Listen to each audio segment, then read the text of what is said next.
Hello everyone. I am on ultra low latency mode, so chat should have no delay this stream. Hi. Oh, actually no, we're delaying the stream till 5 p.m. guys.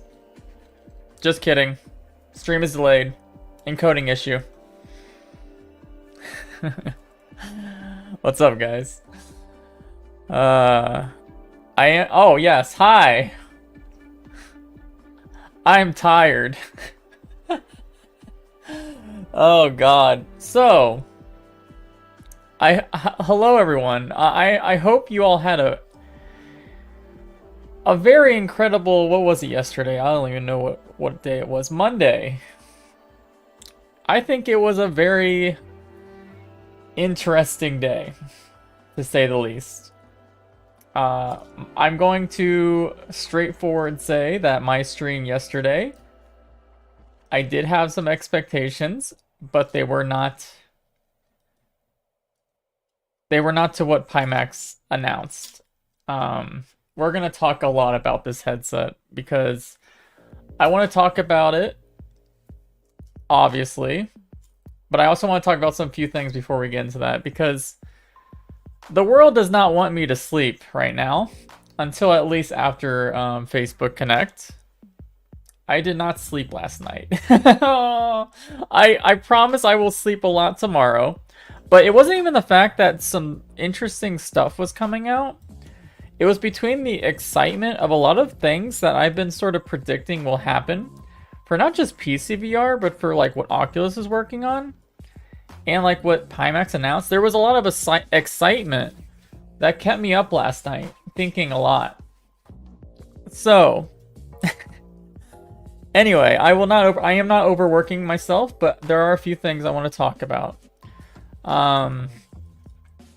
If you did not see, Somalia has done it again. They found this in the firmware files. Do you know what this is? This is related to Oculus, obviously. We'll get to Pimax in a minute, but I want to get all this crap out of the way because this is very interesting. This is a texture map for a new controller that we've been seeing a lot, leaked a lot. But this one's very interesting compared to the videos that we were literally talking about in yesterday's stream. All the videos we talked about in yesterday's stream were showcasing black hardware, black controllers, and black HMDs. And this black HMD I was talking about yesterday, how it was seemingly focused on productivity and lifestyle, not really for gaming. We can see that especially due to the fact that there's a big gap between the lenses and her eyes. This is just a small recap. And I might talk slow today because I am kind of tired. So we didn't just get the controllers either, by the way. We got more. We even got an entire texture map for an HMD that is completely white. Completely white. It's got, I mean, it looks very similar to the Halo design of the other headset, except it's all white. And has some slight differences, like there's an this looks to be an IPD dial, from what I'm guessing over here. That's my guess. And it's got, I mean, yeah, it's just like a white or like slightly off-white headset with a glossy front. And why would this be in the files, you ask? Well, the main reason is they probably want it for either like when you're moving your controllers around or whatever in VR, you need to have textures for the models that are correlating for that. There was also one more thing that we need to bring up. I'm not really sure what it is. There's been suggestions that it is for a wireless dock, similar to the black one. But again, it's also white. Apparently this is maybe for a charging dock, a wireless charging dock, but I don't know. It's hard to really, it's hard to it's hard. This is not enough information compared to the other ones. It is black, but has the lighting baked on it. I don't know how you can see black on this, honestly. Like, this is way too white, I would say. Way too white, right?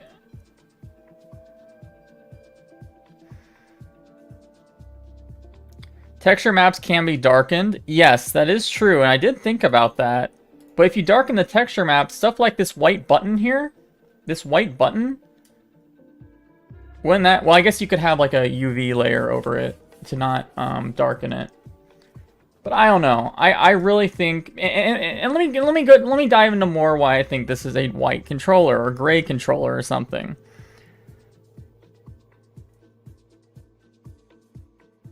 So I got an email. So literally yesterday, I was talking. Okay, well, actually, let's go back to like a month ago. I made a video talking about how I found 2 different display types in the firmware files.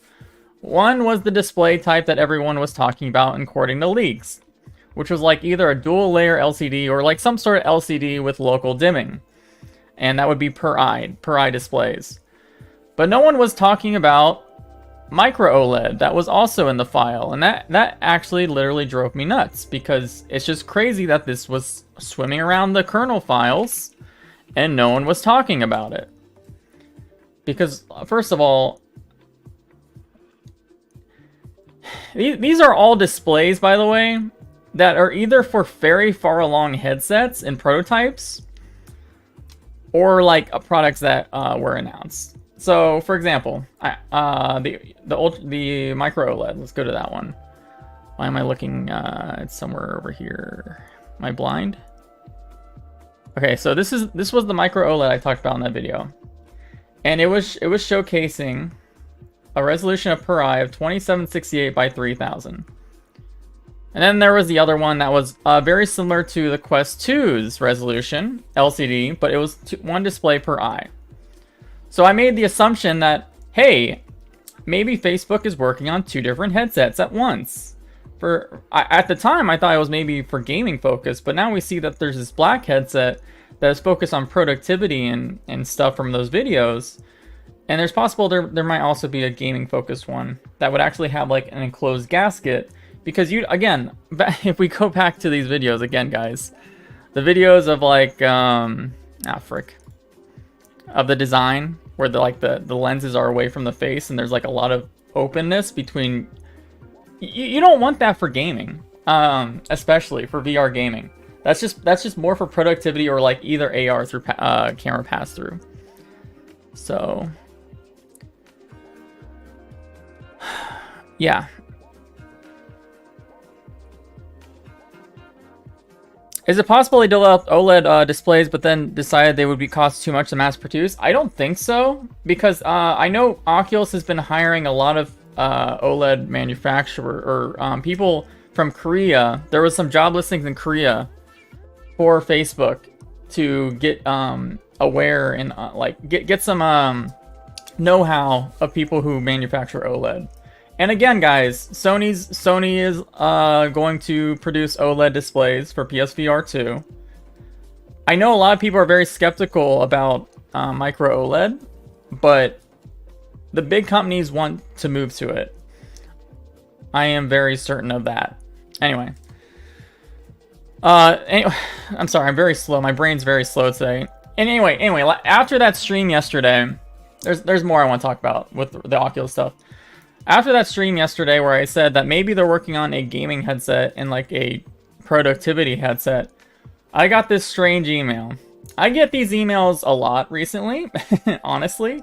Some of them have been correct, though. They usually use throwaway emails, and some of the times they're correct. Some of the times they're not, but that's kind of the way this is. But this person said there are 2 headsets. One is white, one for gaming, and second is black for general use. So then I started talking to people that are way more trustworthy for me. I got people that are constantly helping me and are finding out things from their sources and telling me. Again, remember It was really funny because everyone was pretty shocked that the Pimax headset, which we're about to talk about, has standalone capabilities, right? Everyone was talking about that.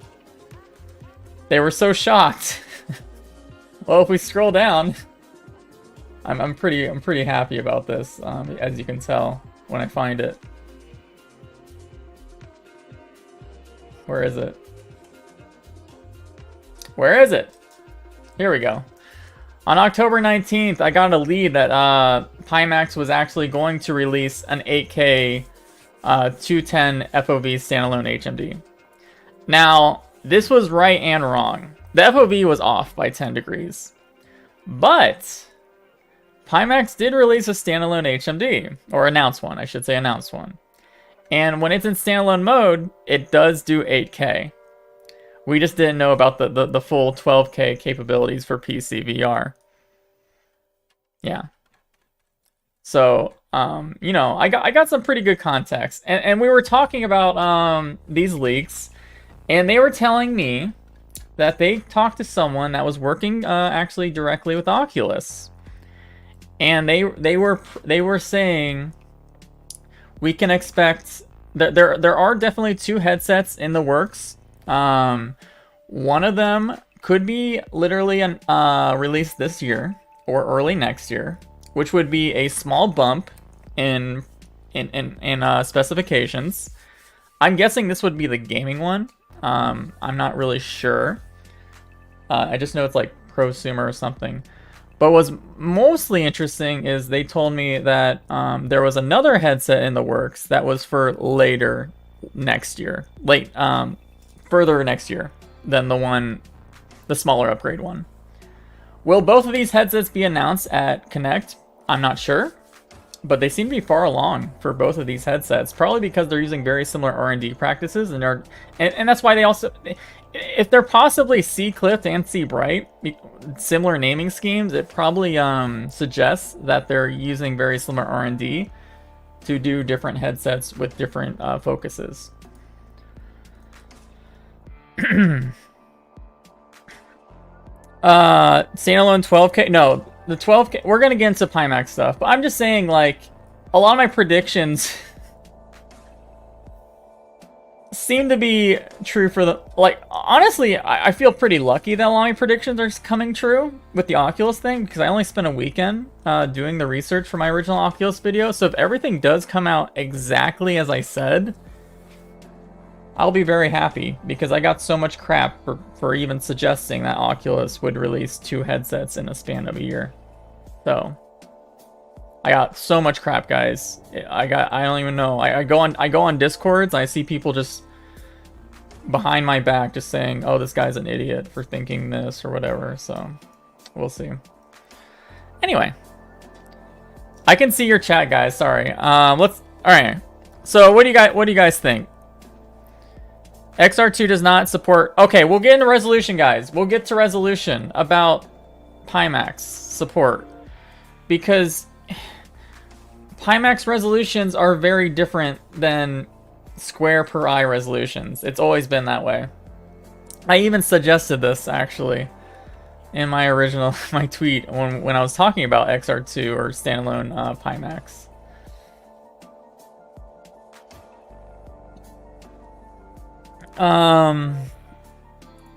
I even mentioned this. So this is what 4K per eye means for Pimax headsets, by the way. It is not 4K square. It is this resolution native. And this resolution upscaled. So I sort of suggested that there would be a similar resolution scheming even for the 8K standalone mode for the Pimax 12K. So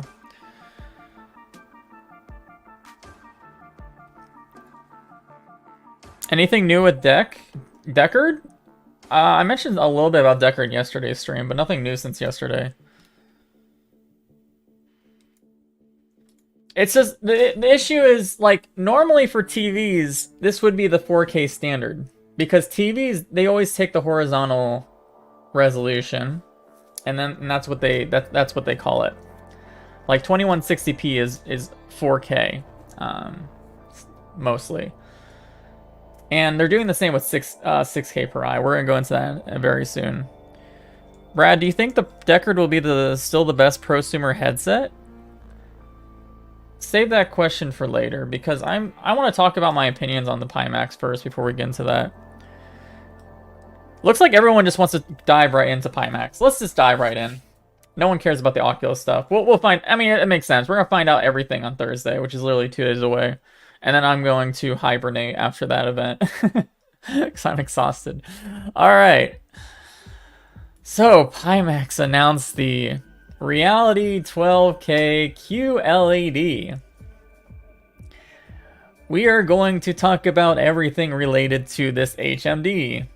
I am going to use Kent Bai. If you don't know who Kent Bai is, he's like one of the greatest podcasters and really just personalities in VR. I actually got to do a podcast with him last week. That podcast is not public, but I will probably talk about that soon when it does go public, because if you ever want to know my history in VR, he interviewed me about that. So that's kind of cool. That was very cool. I was very happy to go on his show. Anyway, he's got a bunch of screenshots here, and I want to talk about everything because it's much easier to look through screenshots than it is through the whole video. He is a VR journalism legend. Yes, I have the most respect for Kent Bai more than any other journalist. But there's not that many good VR journalists, so. All right, that's not a cut to Kent. That's just a cut to everyone else. All right, so Pimax 12K QLED. I want to talk about QLED because I actually kind of messed up yesterday. I was rushing, so I was not expecting QLED technology to be used for VR, so I never did any research on it. I kind of misspoke yesterday. Actually, I was wrong. I'm just gonna say I was wrong yesterday about what QLED is. So QLED, it is still like a type of LCD panel, but they have a layer called quantum dots that are supposed to actually... I said that was related to local dimming. It's not. It's related to getting a wider color gamut. They are fusing QLED with mini LED with a mini LED backplane, basically. What they're doing. So at the end of my stream yesterday, I was talking about how a Pimax representative in his Discord said there was 4 screens, and yeah, that was very misleading. I don't know if that person didn't really understand the technology. There is only 2 screens, but there's like 2 display layer types per eye. So I guess they confused that with 4 screens. There's 2 screens. And they advertised this. This actually pissed me off, honestly.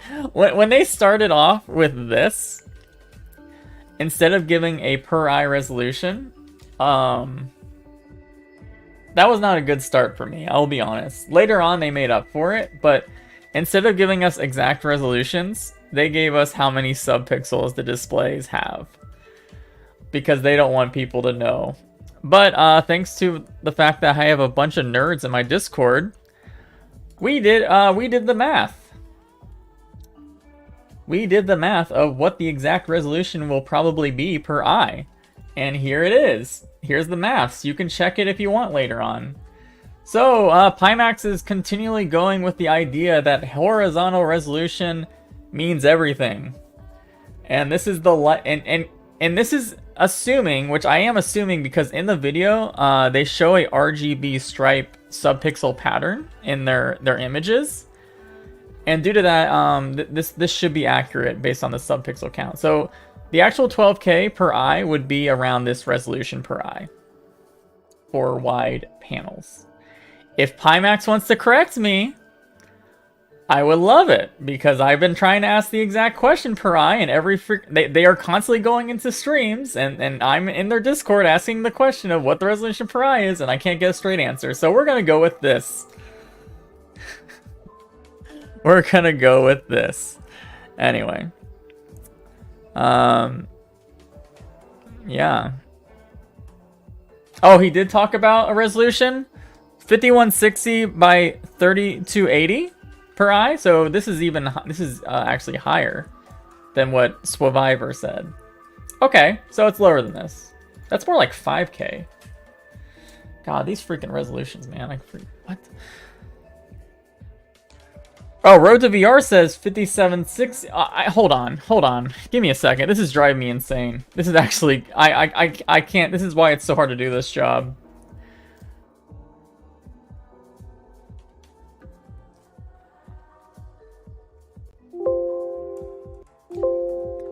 I don't see anything about the per eye resolution here.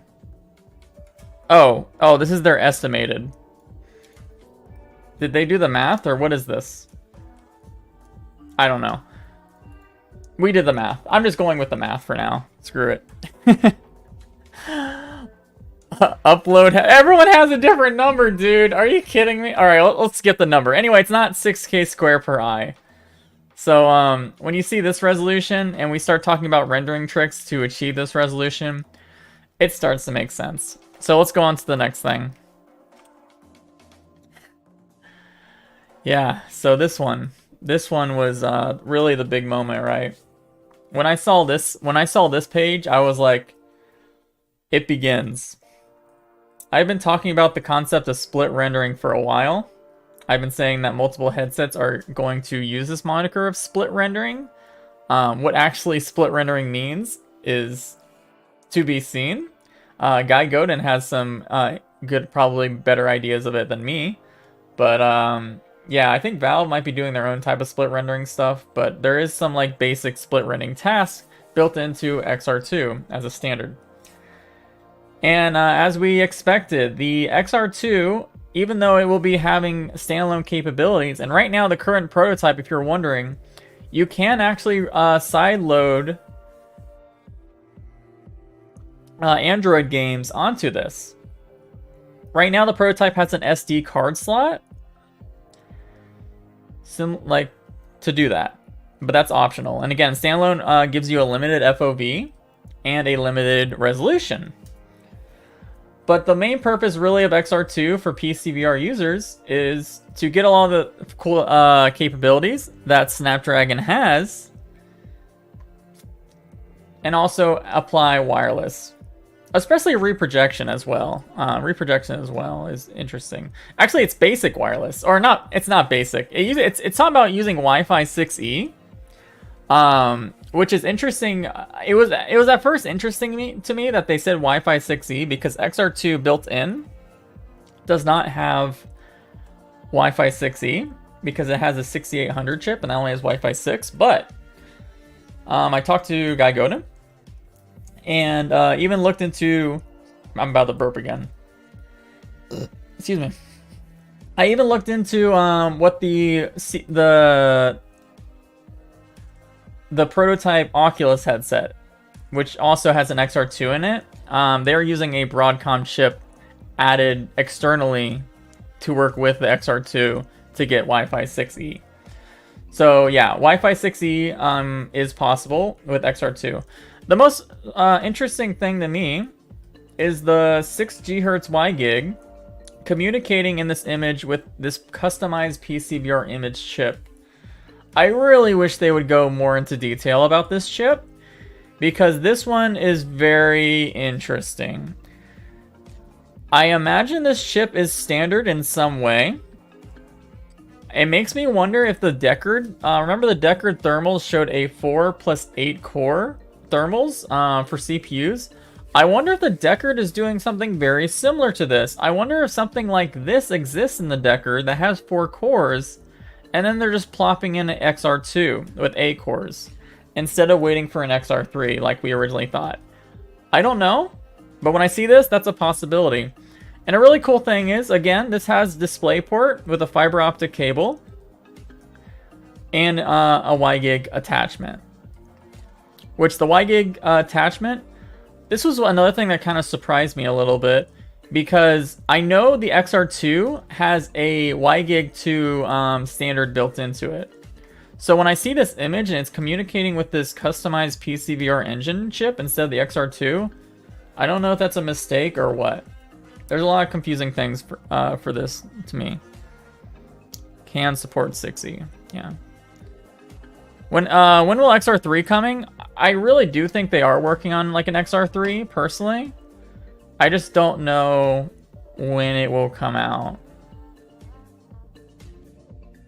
I wonder how well split rendering works. I'm not sure.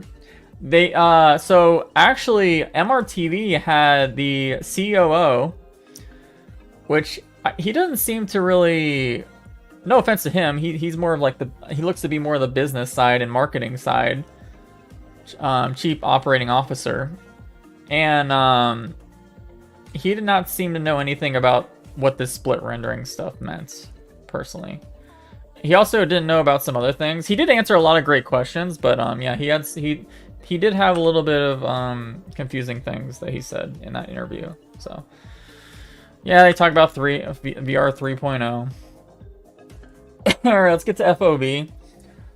So they're advertising an FOV of 200 degrees.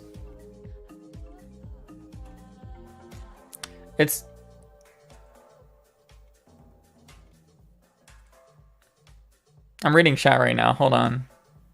Did I say Qualcomm right? Oh my god, I'm sorry. Qualcomm. Oh my god, no, I can't say it right. I'm ruining the meme. That's how tired I am. I'm not even memeing correctly.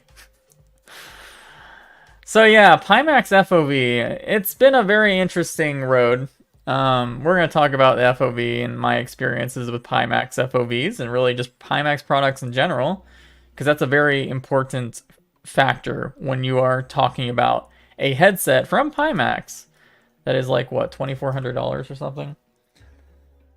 They increased their vertical FOV as well as their horizontal. They increased their they increased the horizontal FOV apparently by 30 degrees, and they apparently increased their vertical by about 25 degrees, which is actually pretty good. I never liked the idea of expanding horizontal FOV so much without doing too much to vertical FOV, because it always looks like a letterbox and slightly strange. Not to say that the Pimax was as annoying and obvious with that as the Vive Pro 2, for example, but still want to mention that vertical FOV is still important. Oh, their new lenses. Okay, so when they were talking in their keynote about their new lenses, they freaking botched my brain. They were talking about compound lenses and like stacking them or whatever. And I was like, what the heck are you talking about? So let's show off the old. These are the old lenses for the Pimax headsets. Pretty much entirely Fresnel from the beginning to the end. And then they get really insane near the end.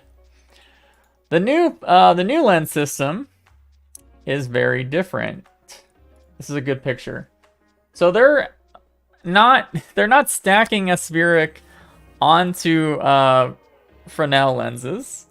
They are having the center of your peripheral vision be the aspheric part, and everything on, or I should say the focus part is aspheric, and like the outer peripheral, that will be Fresnel. So that is what their bionic lens system means.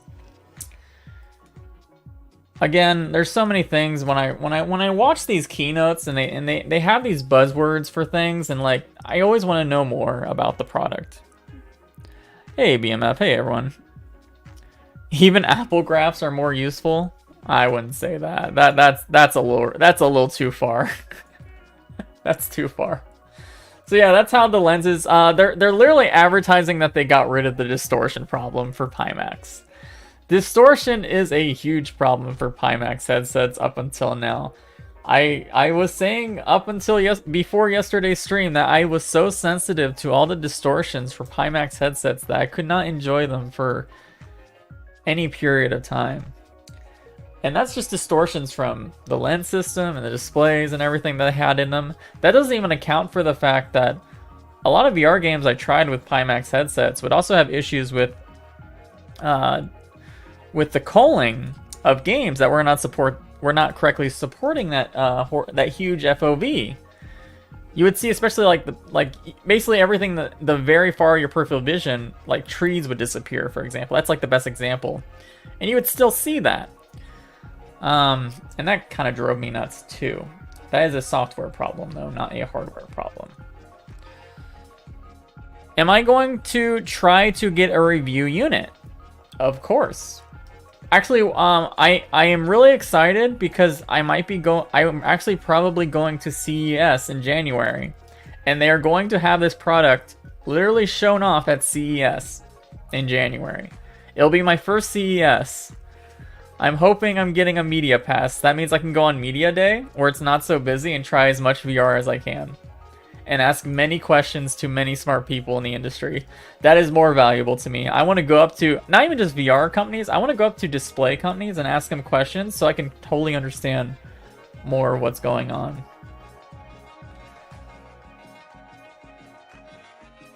Vario said distortion with the arrow would be solved eventually though, right? Yes, apparently, so distortion can be solved through software for sure. I do believe Vario will solve the problem. The big problems with the distortion. There are still issues with the spheric lenses, guys. Like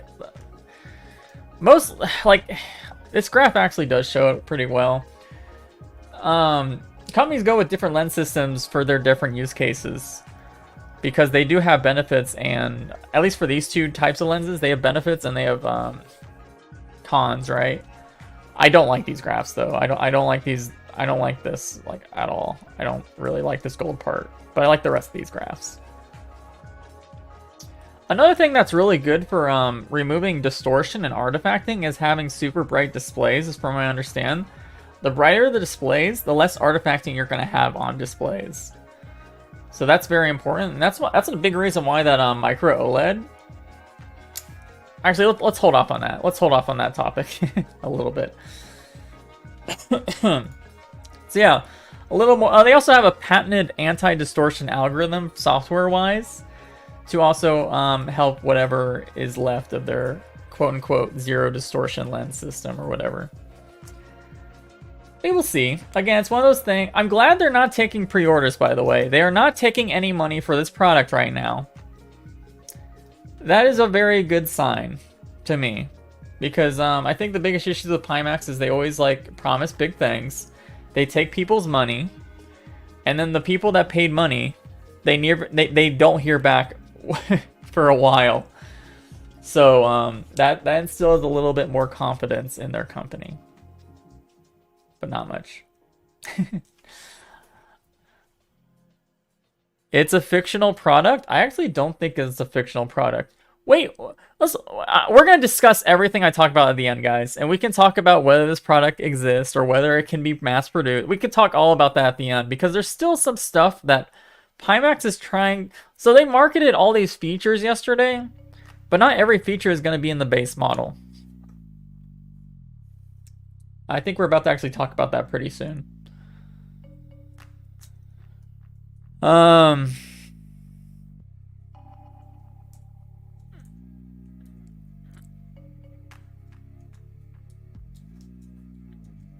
They're saying buy the AKX and then trade in. Yes, don't do that. Guys, do not buy. I really do not recommend you buy a current Pimax headset for promises of their trade-in program.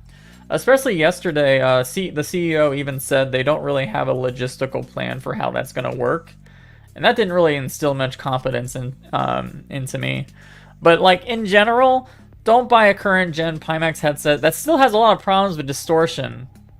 And a lot of other issues with it, just so you can trade in for this. I don't really agree with that, because especially this product's far out. You don't need to pay for this product. Wait for at least people to talk about it after CES, because again, this product will be shown at CES for everyone's safety. Just, you know, hold off. Try to hold off. All right. So yeah, we talked about this I've been talking about this concept for a while. Oh, this is where I got really excited, guys. Like when I started seeing stuff like this, I was like, this is what like kind of stuff that made me so excited to where I couldn't sleep last night. Using Snapdragon XR2 or just really SoCs to accomplish wireless PC VR as a hybrid standalone, a hybrid headset, hybrid PC VR headset. And this is really the first headset, other than Deca Gear that's been giving some hints to it, that is actually advertising this as the feature set, the main feature set of the device. Yes, the Quest 2 has wireless PC VR, but honestly, Oculus does not advertise the headset as a PC VR focused device, right? Any idea weight? I imagine it's gonna. We'll get to that. So in the back, there's 6,000 milliamp hour batteries that are hot swappable. Very cool. People like to add counterweights to their current Pimax headsets. This is like a free counterweight that gives allegedly up to 3 hours of battery life wirelessly, according to the COO, which is cool. This is very similar to the HTC Focus 3. They also have a hot swappable battery design in the back of the head strap. So that's a cool concept. Did he talk about how the Pimaxians doesn't roll off the tongue? No. All right, this is where this is another thing, guys. I was so happy. Oh my god. All right. Let me go back to a tweet I literally made like not too long ago. Well, it was kind of long. I also talked about this in my Deckard stream, I think, my original big Deckard stream, about how I believe that Valve might be working on a console that could work with a VR headset. And then later on, I found out that multiple companies seem to be working with AMD and Qualcomm to do similar stuff. I did not even... So when I said these things on my Twitter, I was not aware of Pimax doing this. There was another company that was also working on a VR station. That company was working with AMD. This company, and neither the COO knew about this. They don't really know anything about really this station other than it has WiGig built in. But this concept to have a PC VR focused VR station is going to explode pretty soon. A lot of manufacturers are going to hop on this train. You're not going to see like desktop graphics or no, okay. It's not going to have like giant 3080 in them. These are going to be more like APUs, similar to what we see in like the PlayStation 5. I imagine, so the issue is Pimax was talking about how they were working very closely with NVIDIA to get some of these feature sets. But from what I understand, they mentioned how this design was based on what seems to be like a reference design that probably the other company I knew was working on a VR station is also using. So I imagine AMD APU that is stronger, is my guess. So yeah, this idea of a VR station, you're gonna start seeing that pop up from a lot of companies, guys. And it's really exciting because I love the fact that this has an WiGig module concept. That's very cool. That makes a lot of sense to have a VR focused station that not only acts as the WiGig router, but also as a processing unit for wireless high fidelity PC VR. Because WiGig 2 is now a standard and it can be used for headsets that need it. Yeah. We already talked about this. Let's hope it runs Windows. I got some bad news for you, Guy Godin. I do not. Again, I know about another company that's doing a VR station, and it runs on Linux with Steam VR, which is why I also think Valve is involved in this whole concept as well. Valve is dipping their hands into a lot of stuff. They're trying. It seems like Valve's creating the backend with AMD and Qualcomm to enable this to work.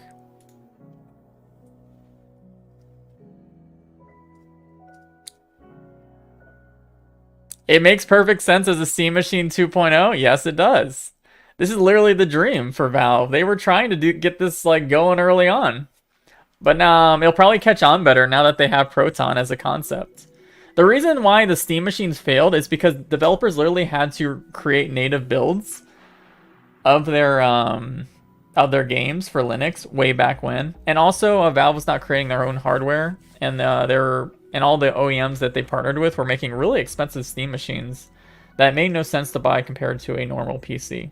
So, yes, Linux. Linux is the thing. And it makes sense also for like a licensing perspective, because no company wants to have to buy a license for Windows on their machine when they can use free Linux with help from Valve. All right, again, just to reiterate, this is their QLED panel that has a mini LED backlight. This is also where I said that... Oh wait, this is a color filter. Where's the subpixels? I'm assuming this is still the same.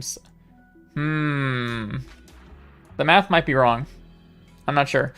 Whatever. Just give us a freaking per eye resolution, Pimax. I freaking swear to God. Okay. Yeah, so, white filters. Okay. So yeah, quantum dots is to improve color gamut. And they are adding a mini LED backlight to improve brightness and local dimming. That's pretty much all you need to know. They advertise that the color gamut should be better than OLED. So, it's true that QLED TVs generally can reach very high color gamut and stuff similar to OLED. But the issue is, depending on how good these panels really are, QLED has like a range of quality.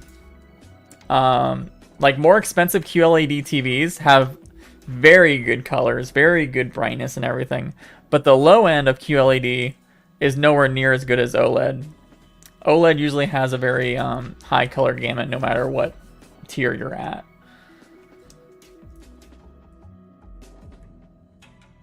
Do we have the price for the mini PC? The CEO literally knew almost nothing about the mini PC. But I'm just going off what I know about another company that's also making the mini PC. Which again, it's an APU. So it's probably going to be very affordable. Actually, I know it's going to be affordable for the other company at least. Because the other company, they want to sell their console, their HMD, and their controllers all together for like a very reasonable price. So people can do wireless PC VR even if they don't have a PC. Very cool stuff. Very cool. I'm excited for it. Very excited.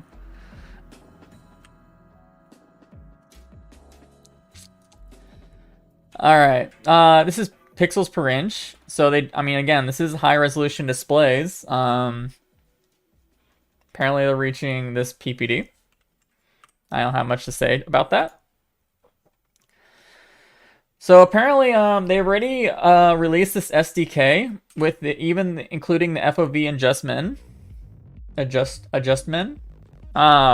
Two developers, I think they said late last month, they started giving this SDK out, and even some developers were lucky enough to get prototypes to work with it.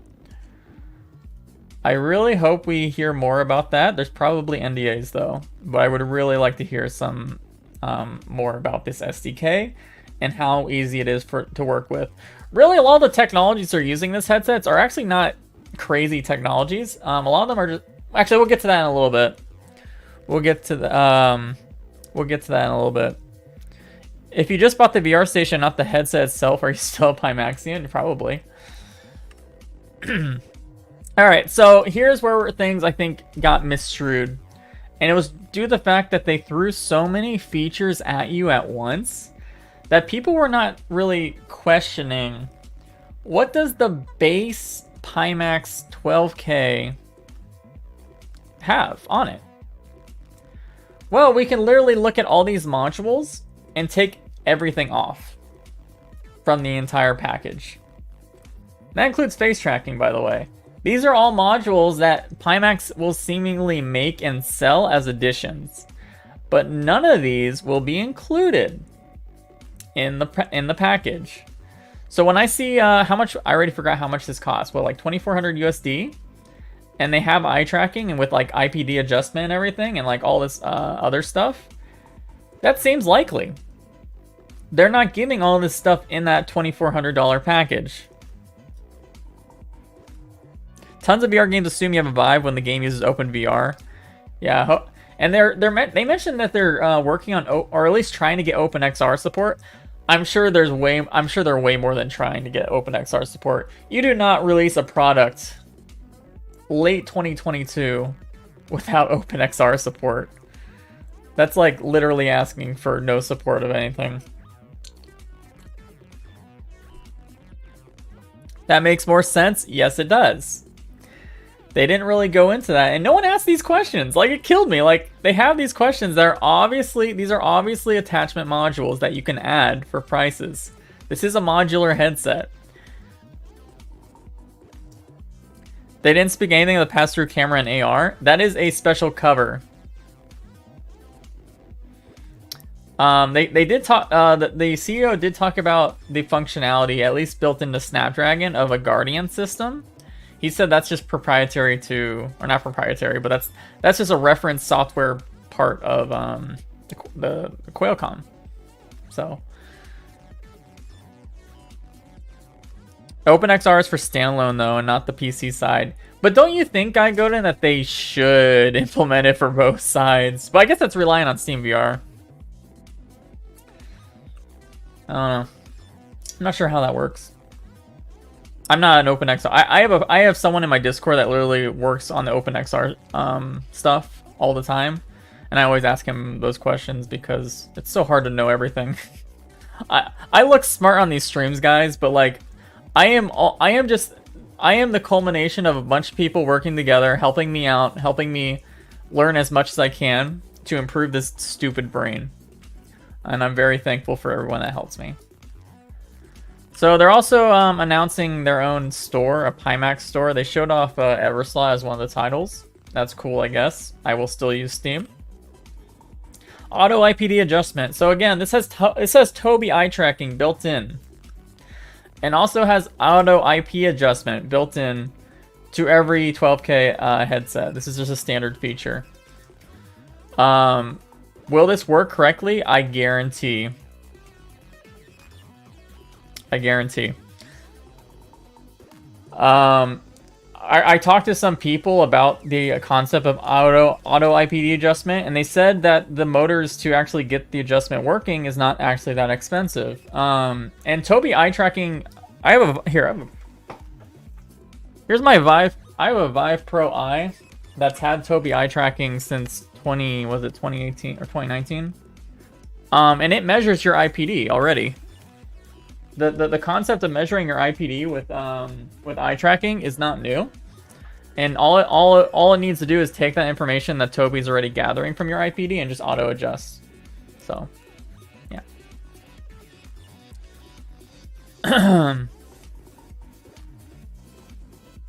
Again, VR Station, high-end graphics card. I do think this is like a high-end APU, which I think is a good. I mean, that it's like what consoles like the PlayStation 5, the Xbox Series X, all the APUs in those two consoles are very similar architecture to APUs built into PCs and laptops. They're just custom tailored to be more powerhouses. So I expect the same for this. Could Valve's next VR headset Deckard use the upcoming Steam Deck as a base station? Base station? What do you mean? You mean like a VR station? Like it seems like they're trying it, at least. It looks like they're trying that. Because again, we found the thermal stuff in SteamOS 3 that was meant for a Steam Deck. That's another thing I wanted to mention is the fiber optic cable they showed off in one of these images. Where is it?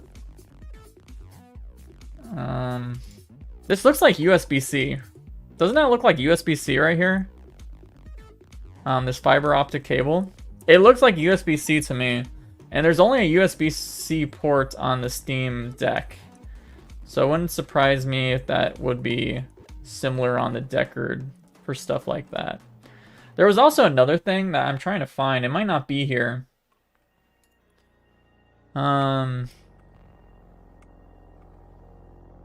No, I don't see it.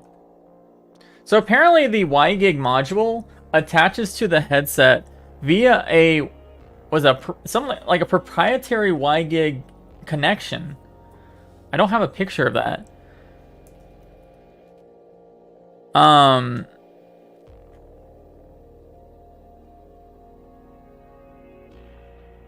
okay, I see what you wrote in crit. Yeah. Yeah, color filters are normal for LCD. Sorry, I've been too much. Yeah. Anyway, the headset uses DP, not Type C. Man, they need to make these images better then. Honestly, when I see, well, there's Type C. Oh, here we go. This is the image I was looking for. Proprietary port for WiGig. I want to know more about that port. What does that port mean? What does it look like? How proprietary is it? Is it proprietary to the WiGig standard, or is it proprietary to Pimax? I have no idea. The headset uses DisplayPort, not Type-C. This is why marketing images are important when you don't give... Well, I guess there was a spec sheet, actually, I have somewhere. We have more to talk about, by the way. Don't worry. There's way more to talk about from this. There's so much information about this headset, guys. I had to search up. That's ridiculous, almost. Where did it go? Oh, here we go. Here was the post event. This was written by Pimax. Let me remember if there's anything. Yeah, so Pimax announced a partnership with Tobii. We know that. A partnership with Qualcomm was announced. That's pretty obvious too. I think Qualcomm is in a really amazing position right now for VR in general. Like, holy crap, every single product is using Qualcomm.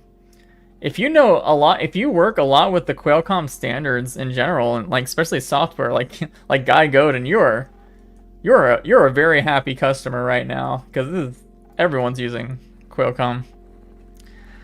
Oh, this was interesting. That was not mentioned, I think, in the keynote. 30% smaller and lighter housing than previous Pimax headsets. That's interesting. I'm not sure what that's related to. I'd be curious to see how they managed to do this. Right off the top of my head,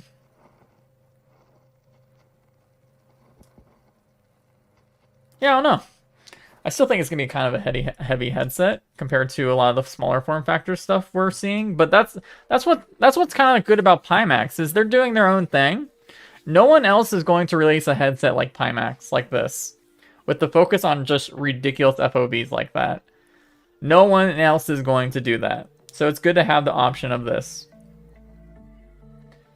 HDR algorithm, that's related to the high brightness and the mini LEDs, for sure.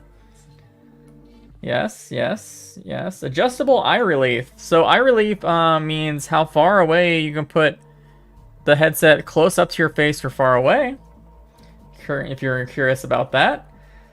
DFR high-speed rendering. So that stands for dynamic foveated rendering, guys. I see a lot of people constantly spamming in a lot of chats related to Pimax if it has foveated rendering. Yes, DFR stands for dynamic foveated rendering. There's also something else I want to talk. Let's talk about that right now.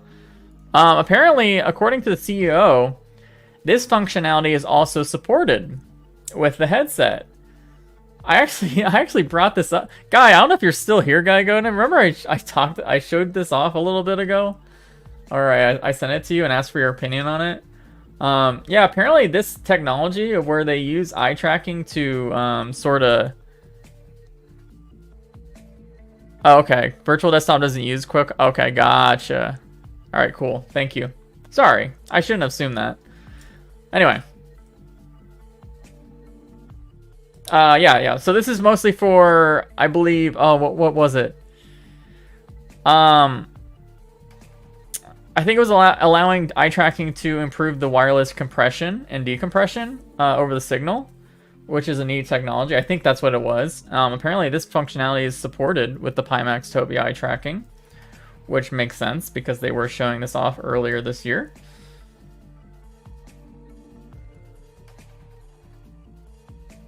Yeah, it's a very interesting. It's a codec. Yeah, it's a codec. Exactly. Not much else to say about that. We're almost done, by the way. There's just so much. It's crazy how much information this has. Up to 11 cameras. So when they say up to 11 cameras, they're saying if you seemingly put every single module on the headset. That's why they say up to. Up to 11 cameras. Up to. Up to. I also am not sure how they're doing this, by the way. I am also not sure how they're doing 11 cameras, because from what I understood, there was a limit to XR2 of 7 cameras. I think that was the number that was the limit. But who knows? Maybe they have some special FPGAs to sort of do stuff better. Oh, they updated to 11? Wait, was that a software update? Oh, cool. All right, thank you. God, I'm so... See, I wouldn't be able to know all this stuff without people like you guys. Like, seriously, it's so helpful. Integrated wireless via Wi-Fi 6E and optional Wi-Fi WiGig.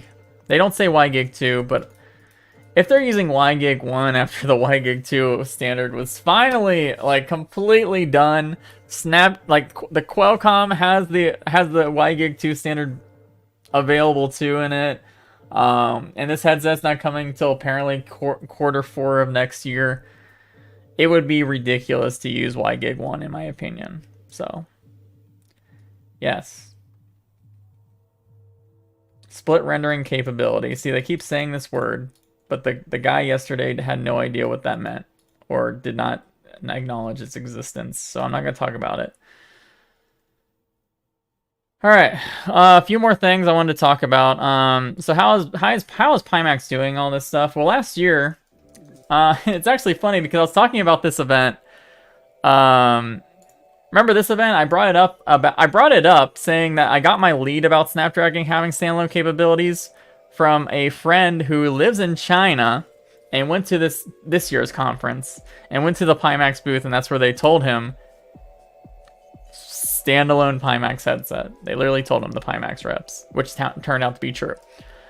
Well, last year they announced that they got a Series B funding of $20 million, which is pretty good. Pretty good. Enough to do things like what they're doing, I would say. Because again, all the stuff that they're advertising and trying to do is really not their technology that they created.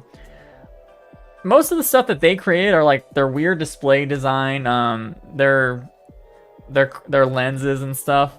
But really, they're just packing in a bunch of technologies and references that are based on Tobii and Qualcomm especially to create this headset. So, do I think this headset exists? I personally do. Will it be amazing as they say? I am not sure. But I think the ideas that they're working on is very good as a concept and is a baseline of what you're going to see for a lot of PCVR headsets coming soon. On Way, in the MRTV interview, the Pimax guy said the AKX had big passive radiators on the heat pipe that they were able to remove. Interesting. Radiators? See, this is why I want to do teardowns of every headset in existence. Do you know how useful that information would be going forward if I was able to get every headset in my hands and tear them down and compare them? So I can know stuff like that and just casually bring it up. you know how like I casually bring up stuff like this Lighthouse faceplate on a Vive or something in my streams for better understanding. If I can do that with like Pimax heat pipes, that'd be epic. Yes. Who makes the displays? No idea. That's another thing I want to tear down. They will never tell. Companies will generally never tell you who makes their displays for things. But companies always do print their logos on displays as they manufacture them. So whenever you tear down products, you usually find out via that way.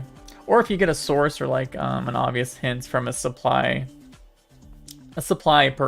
analyst of what they ordered their stuff from. And at the very end, oh, by the way, here's the Facebook proof. Facebook looking for OLED people for VR. Oh, wait. Come on, guys. Look at this. Micro OLED. Come on. It's Facebook job here. Come on now. Yeah. But at the very end of their keynote... Oh, we gotta talk about this before we get to the final thing. Oh my god, there's so much crap here. I'm so sorry. I'm all over the place, but it's overwhelming. So this is one of the things that they mentioned. They mentioned a deluxe speaker module. Which again, this is seemingly not built into the standard headset because it was on the image. It was on the image of the modules that I was showing earlier. Is this the page?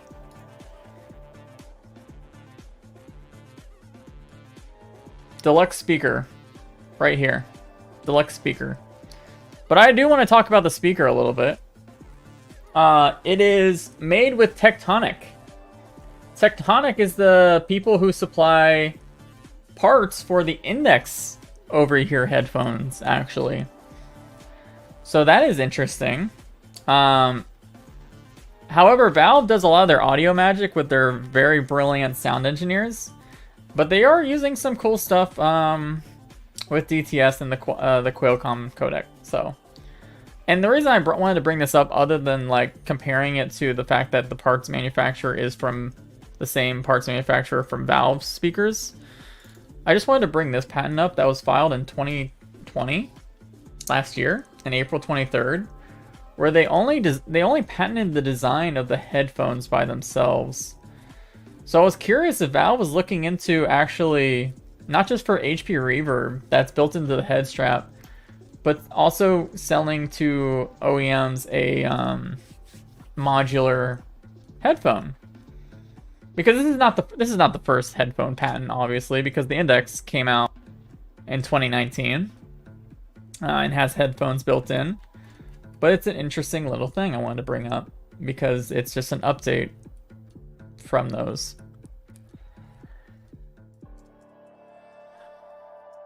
Any comment on... Yeah, we're going to talk about the fixed retina display stuff. Like, God, so much crap, dude.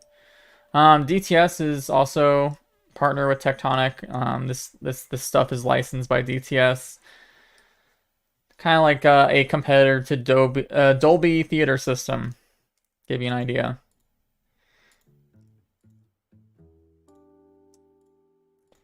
Alright, let's talk about the final part that actually was very shocking that they brought up. So at the very end, how magnificent. The very end of this stream, they said in their Pimax research lab, they were looking into doing a fixed retina display. Which again, this fixed retina display is not going to be in the 12K headset, by the way. This was just a hint to what they're working on. I want to talk about it because it kind of blew my mind a little bit. Not because that it was like crazy to see that. Oh, okay, yeah, it was actually crazy to see Pimax talk about this. So, micro LED is different than micro OLED.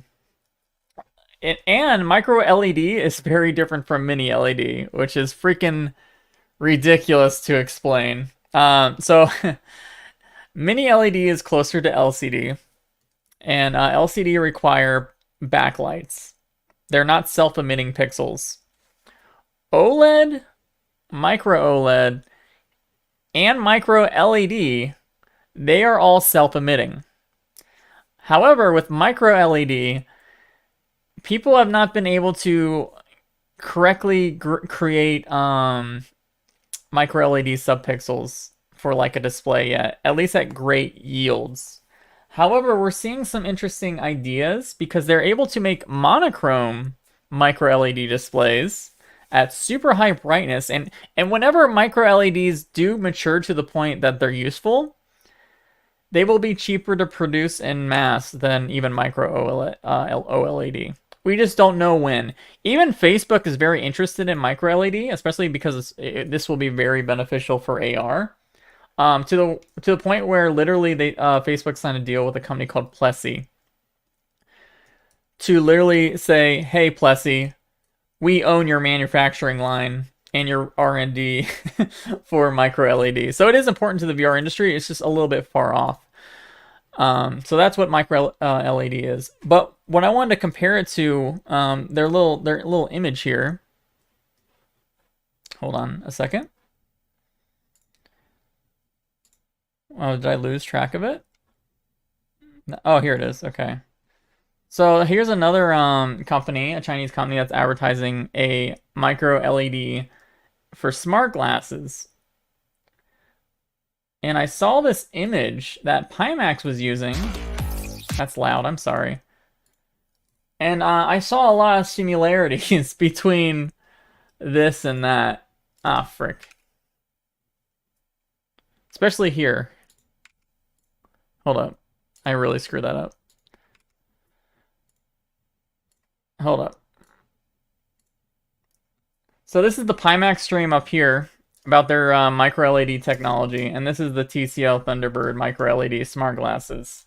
And like even to this weird, even this weird design, like marketing wise, I thought it was really hilarious to see this.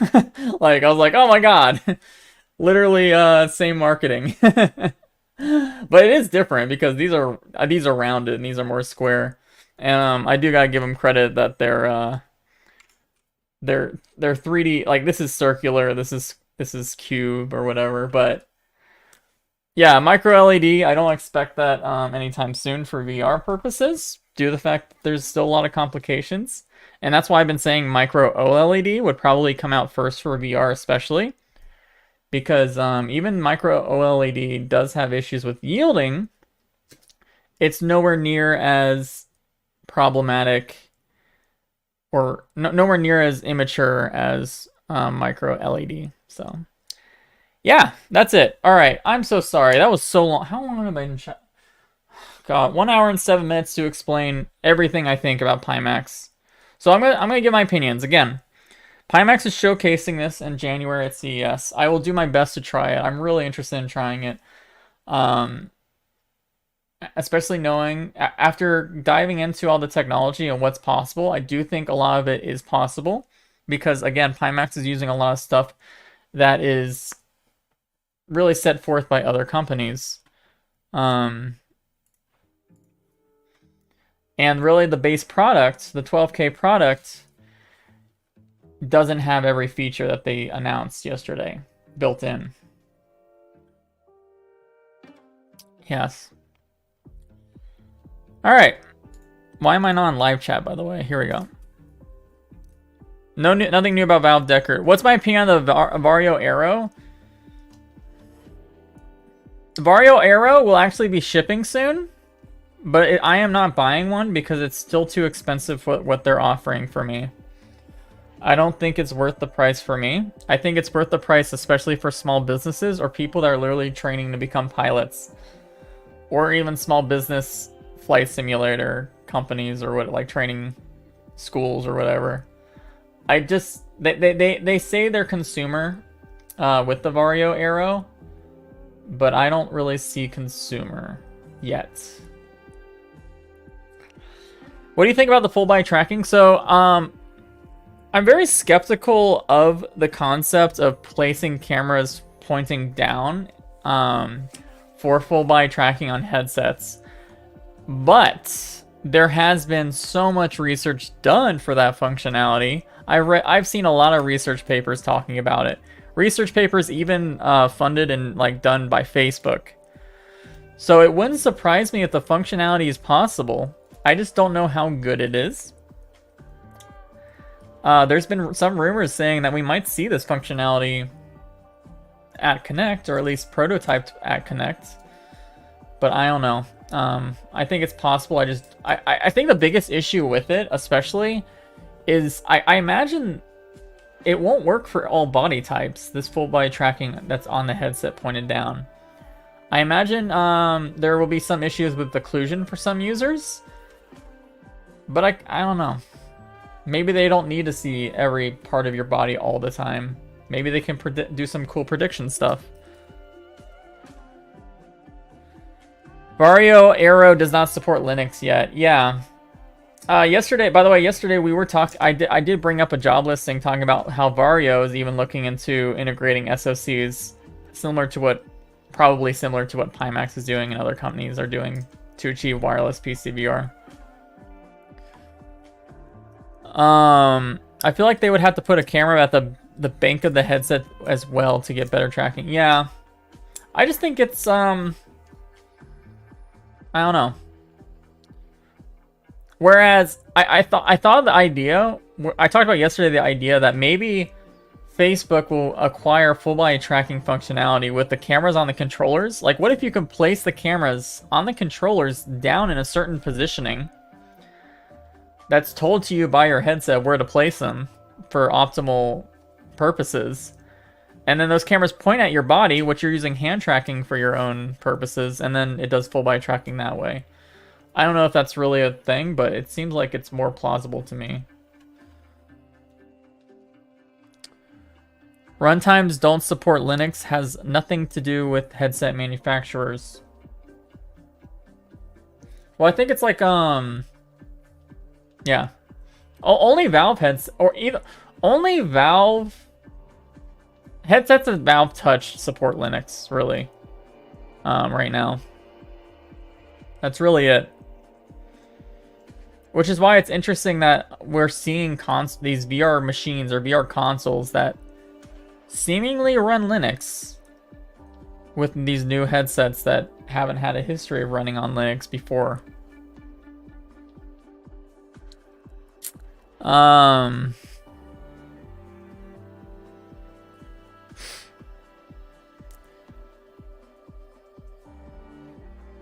Beer bellies and big breasts might be a problem. Exactly. I mean, honestly, yeah, that's how I see it too.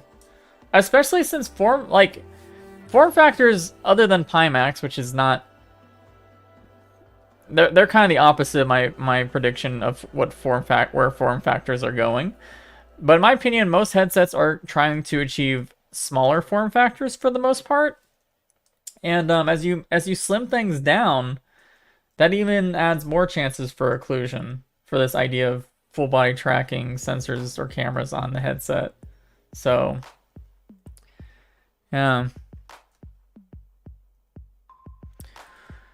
OpenVR and Oculus are two runtimes. Neither of them support Linux.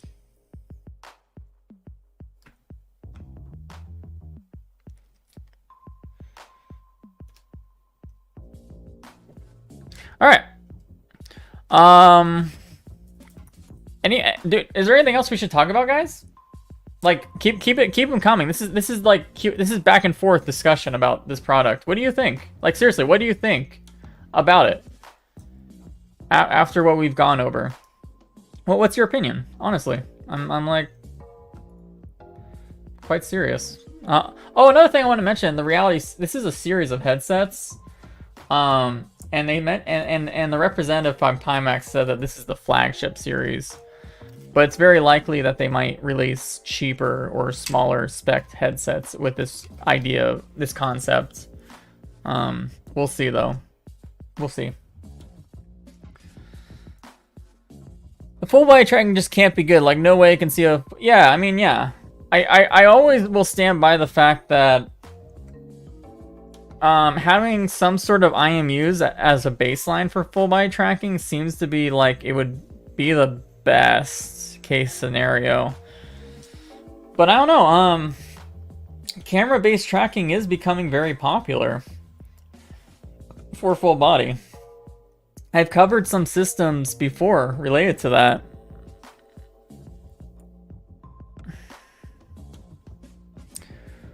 Looks amazing on paper, hard to I think it's, again, I do think this headset's real after we've covered what is in the standard kit.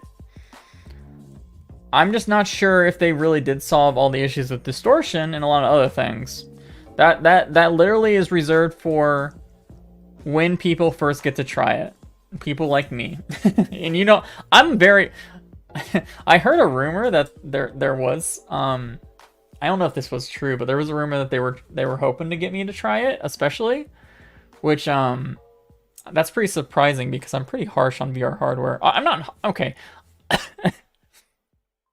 I'm not harsh on VR hardware, but I do like to point out downsides of everything that I find.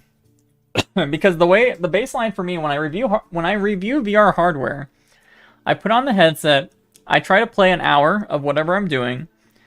And if there is anything that makes that hour excruciating, or just not even just excruciating, but annoying. I want to figure out what's causing that annoyance as best as I can. Some people have said my reviewing is harsh and like just kind of ridiculous, but I think it's more important to bring up the downsides than it is to praise every feature that's added for every headset. Any chance varifocal lens not from Oculus or Valve? No. I really think that Valve might be the first that do varifocal lenses in a consumer VR product.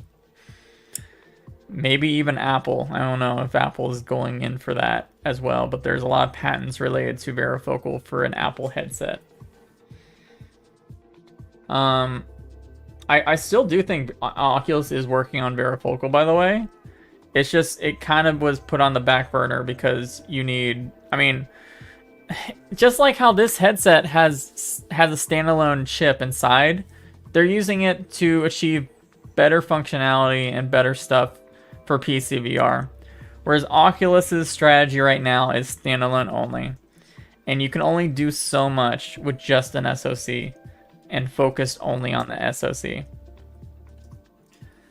I think it's very promising. It'll make other companies step up their game. Decagear 1 will be Decagear needs to start talking, for sure. I do think Decagear needs to be more communicative right now. We've had so many events, and Facebook is on Thursday. If Decagear does not give any updates on what they're working on, it's gonna leave them a little bit in the dust, in my opinion.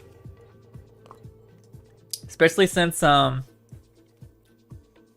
their panels even in the reverb, or not, their panels in the Decagear 1 are supposed to be the same as the Reverb G2. But I feel like we're seeing pretty quickly that even those panels are quickly sort of becoming out of date. Not too much, but you know what I mean. Like, I'm just like, the HP Reverb G2 came out, what, last year? Was it? Last year? And Decagear announced last year, and we're almost the end of this year, and they advertised those panels, and they might release next year with those panels. Like, you know what I mean? It's like, it's tough. Oh, the textures you were looking at were light map, not color maps? What? Is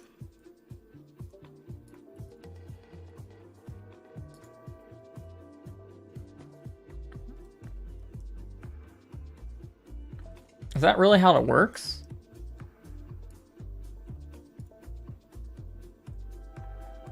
It seems still very strange to be light maps, though.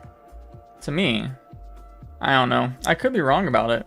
I'm just hoping that my sources are right on the idea that there are two headsets in the works, honestly. I think it's okay to be hopeful of my predictions because I do spend time on my ideas and predictions. Will I buy the headset? It's hard for me to spend $2,400 on anything, especially from a company that I'm not fully trusting. But again, like, I'm not hating on Pimax. It's just like I'm not gonna give my money unless I've tried it and really think it's amazing, because that's a lot of money. I mean, that is just a lot of money. You know? Wasn't the Decagear supposed to come out this year? Yes. They got a lot of delays.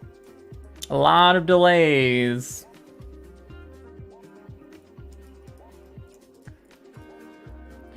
Baked combined map? Baked combined map. Can you go a little more into detail? I'm not fully sorry. I'm a little stupid for I can't know everything, you know, especially software. I feel like I'm more knowledgeable on hardware than software.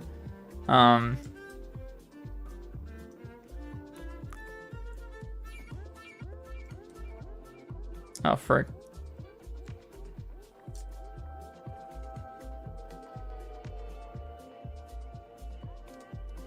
Eyebrow tracking. I was scrolling up in the chat. I'm not behind. Sorry, guys. I'm trying to catch. I'm trying to Those are textures for UV mapping.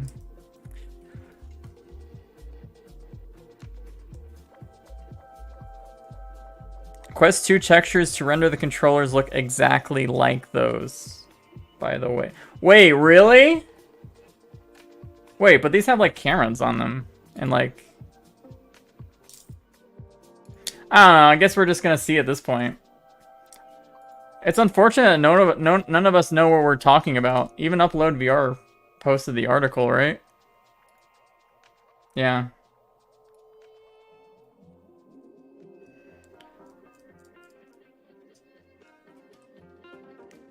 It's a white controller. See, now I don't know what to believe. I was so confident that all of this stuff is white. But, like, I have so many people telling me different things. I never know what to believe. That's the problem with what I do. How much do you think foveated rendering will improve performance? I think it'll be considerable. I think it will be pretty good.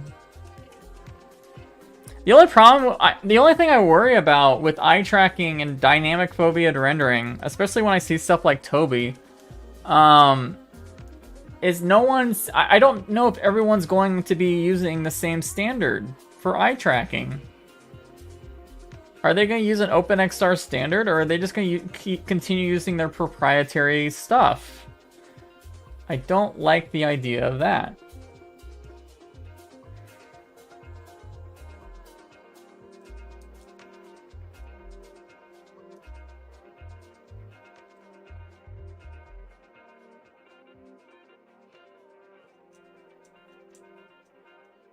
And see, a lot of people are arguing in chat now about what this is. Yes, my minions. Kill each other for my amusement.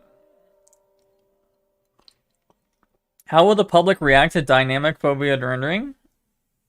How will the public react to eye tracking when they realize how much data that eye tracking can figure out about a person?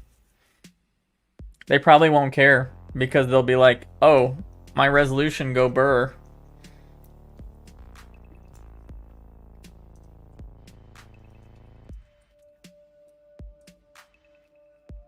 How is Pimax standalone's ecosystem? Is it well, that's the thing. They said that their Pimax store will have support for standalone only games, but the benefit of side quests is, it looks like side quest is in a pretty good position, actually. Side quest seems like it could be loading any games that would be on a XR2 based headset, as long as they have some storage of some sort. So I would care if you really care about standalone only games. I would care more about side quests personally. Yeah, Pimax standalone ecosystem. They literally just announced this ecosystem stuff, guys. What did you miss? We went over everything with Pimax. So here's another question I want for chat. Do you feel like so my job, what I really wanted to do in this stream, everyone, was explain every feature that they talked about from a perspective that is a little more aware of hardware, but also to remove any skepticism, but also add skepticism, if you know what I mean. Because every reporting not every reporting, but a lot of reporting I see about this headset online is very two-sided. It's either this is the best headset ever, or this is a total scam. I wanted to be in the middle. That was my goal for this stream. I hope I accomplished that. Because I really think that this, again, I don't think it's a scam, but it doesn't have every bell and whistle standard.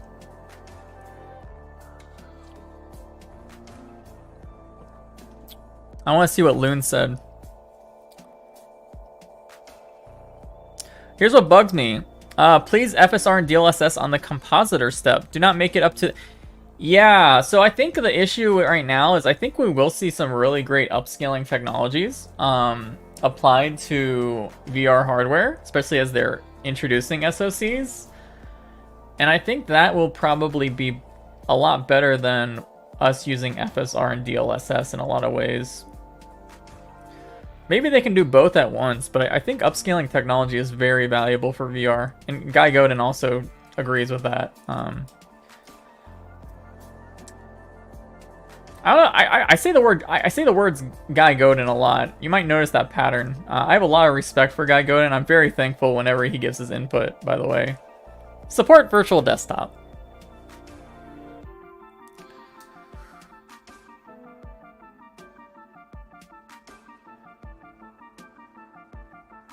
It's the best headset if you get every module. Yes, but the thing is, you don't know they don't talk about the release dates for the modules, do they? That's something you also have to think about. Is there a module on that list that you really liked about the headset? Well, we don't know when any of these modules are coming out. They're saying the headset is coming out Q4 of 2022. These modules, we have no idea. Base station module, yeah, I would personally want that, especially so I can use the Knuckles controllers.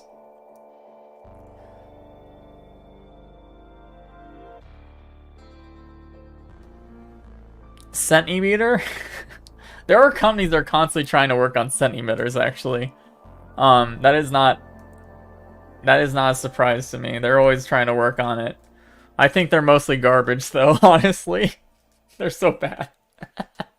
Like, they're not good. And you have to, like, buy a bunch of oils or, like, scents and stuff. It's like, dude, just burn a freaking candle in your room. Oh, what, you're in Skyrim? Well, get the Winter Forest candle flavor and burn it in your room. Don't buy these stupid... these scent emitters. Centimeter?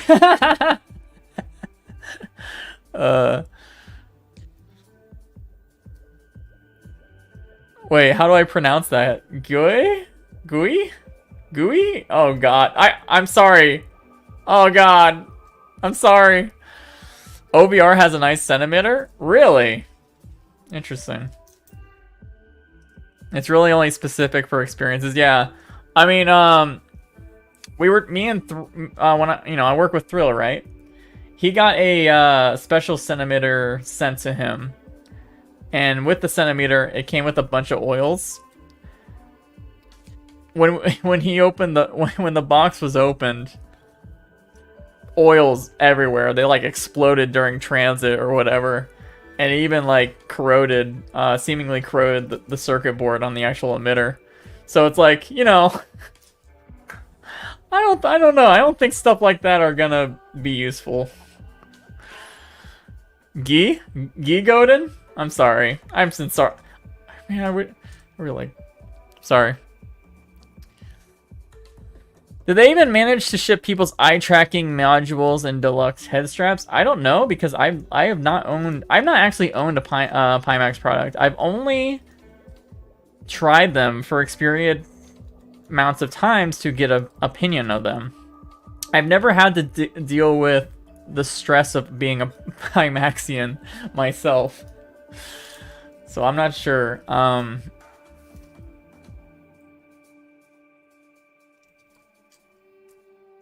G Goat? Oh my god.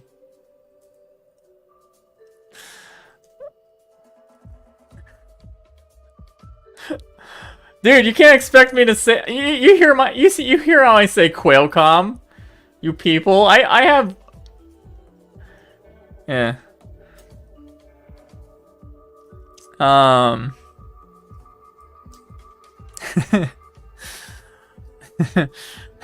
Shut up, chat.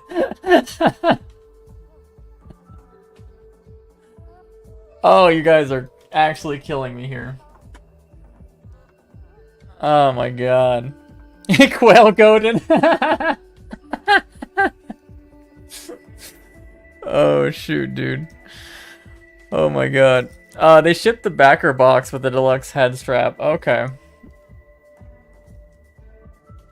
I think Voodoo D. Well, you know, there was an eye tracking module before this built-in eye tracking for Pimax, and it was made by This is another word I have no idea how to pronounce this company.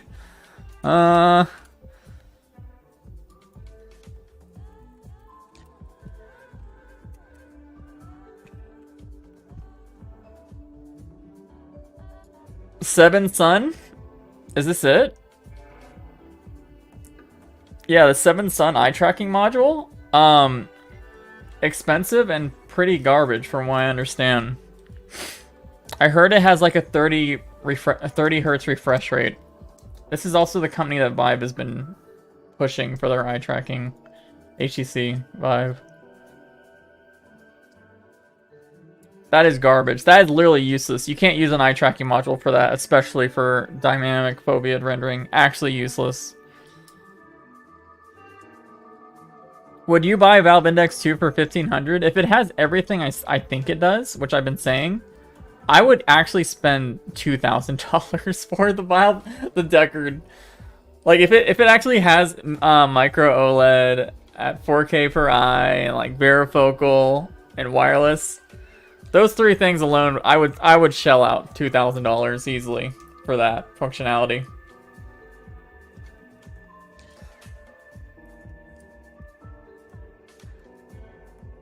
Seven Sun, it is a Chinese company. It's not a scams company. It's not a scam company. It's just they don't make a good product. Imagine if you could trade in your old Index for it. Nah, that won't happen.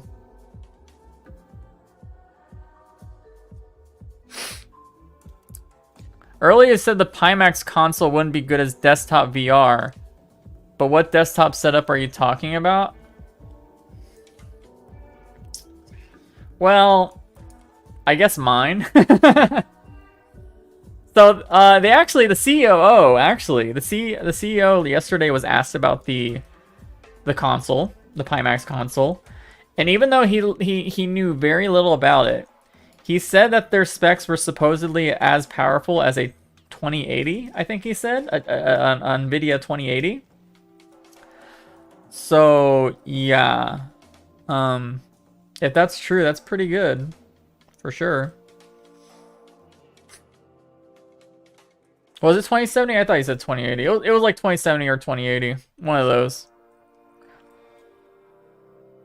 Deck of Gear eye tracking was made for avatars and not... Yes, that's also true. They did say that they didn't... Deck of Gear did say they did not expect their eye tracking to be useful for dynamic foveated rendering. It was purely for social VR. The thing is with Deck of Gear and why they've been so quiet, it's possible that they might pivot some things to change that. Because, again, just like how Pimax is using a lot of technology that's been happening in the background that's not even related to them, they're just kind of stuffing it into their headset and using the technology, other companies will be able to do the same. You know? Especially these small companies. The bigger companies like Oculus, Valve, and whatever, they can do more crazy stuff that are more different. I mean, honestly, what Pimax is doing is different. I don't think anyone's... I don't think anyone's judging that. Can a 2070 run... Again, guys, they're not going to be running at native resolution. It's not 6K by 6K per eye. It's closer to like 5.5K horizontal and like 3.2K vertical per eye. Which, again, is a lot, yeah. But, yeah, the whole point is foveated rendering and doing some other functions on the headset with the XR2.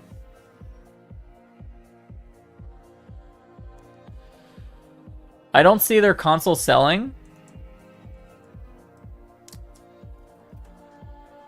I think the winner behind the whole concept, so I don't know if people are gonna buy the Pimax console because that adds another cost, and most people are buying a Pimax, especially a Pimax like this. They probably have an insane PC already, right? Like, why would... I don't really see why. Unless people really love this product and like praise it to the stars and back, like a huge amount of people, and then people who have a Quest 2 or something are like, wow, this Pimax headset apparently is amazing, but I don't have a PC, then maybe they might buy the Pimax. But like, I think the general audience for Pimax is people that already have an incredibly high-powered PC for the most part. Do you think the Oculus headset will be smaller than the Quest 2? Well, I know one of them is, for sure. One of them is, for sure, smaller. And smaller form factor, and probably using pancake optics. This is way smaller. We'll leave this image up because it's a great image. spends $2,400 on a headset but has a one. Yeah, exactly. You know, like people are not spending $24 on a headset unless they have a ridiculously strong PC already. I wonder if people. Again, I'm very skeptical about their distortion plans. I do think their lens system is doing some really cool stuff compared to their last lens system. I think it's smarter. But zero distortion, we will have to see about that. Always have cautious optimism, you know? I'm not trying to trash on this product. I feel like because I'm really tired, my voice probably sounds really down. But again, I didn't sleep last night. I'm just saying, like, again, I do think this headset is a thing. But it remains to be seen if it's as perfect as it's marketed. So, are you a Valvaxian? Yeah. Yeah. You know what though, like, you know, I've been talking about smaller form factors and lighter headsets with like better functionality and displays. And my index is my daily driver, but because I've been talking so much about it, and I feel like the headset that is going to replace this is coming out pretty soon. It makes me not even want to put this thing on even. You know, another thing I wonder about the new Pimax headset that was not mentioned is the microphone. I wonder how the microphone quality is on the new Pimax series headsets. You know?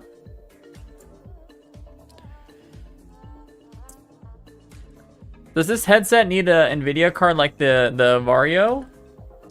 That's not really, that remains to be seen.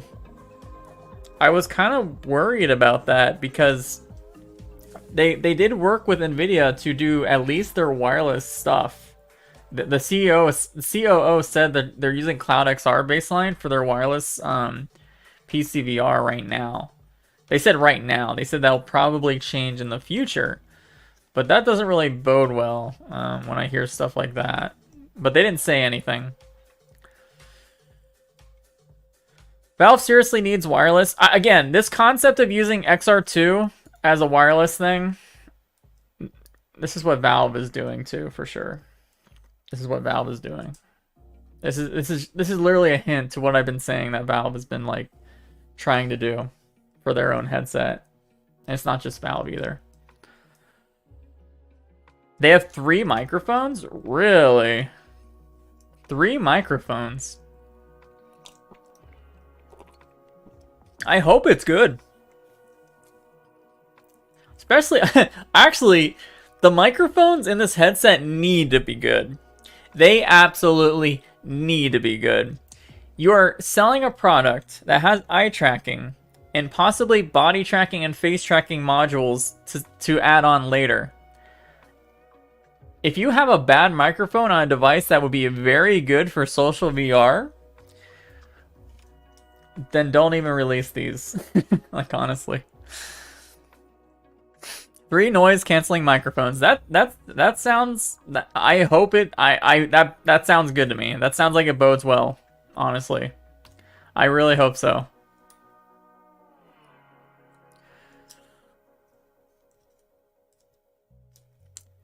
I hope Valve trolls Connect again. Me too. I really hope so, but I'm not sure. I'm really not sure if that will happen. I hope it does because that is like the most. Could you imagine just me alone streaming Connect? Which I am. Every YouTuber is probably going to be streaming Connect on Thursday, but you know, honestly, as soon as they start mentioning the hardware stuff and Connect, I probably won't be able to shut up. So if you do not like people talking over keynotes, do not watch my stream on Thursday. I'm not going to be able to hold it in. I'm just giving you a warning now. I will ignore you if you cry about me getting excited about hardware stuff during Thursday. But anyway, imagine if Valve just did what they did again. They at least announced the Deckard while I'm streaming. You know I'm turning off the Facebook stuff and not and only focusing on Deckard if that happens. You know it's gonna be an instant, absolutely instant. No thought put into it.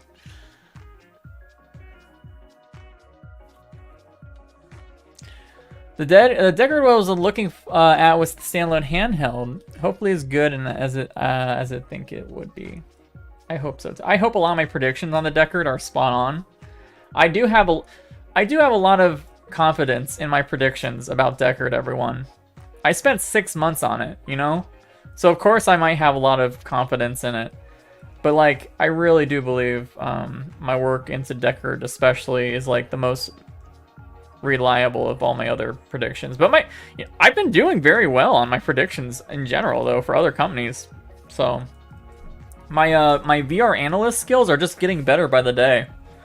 Like I'm getting better. Like I'm getting really good at this. The Vive Flow thing was obviously a big downer for that that VR Oracle status, but like everything else since then has been pretty freaking good. Pretty good.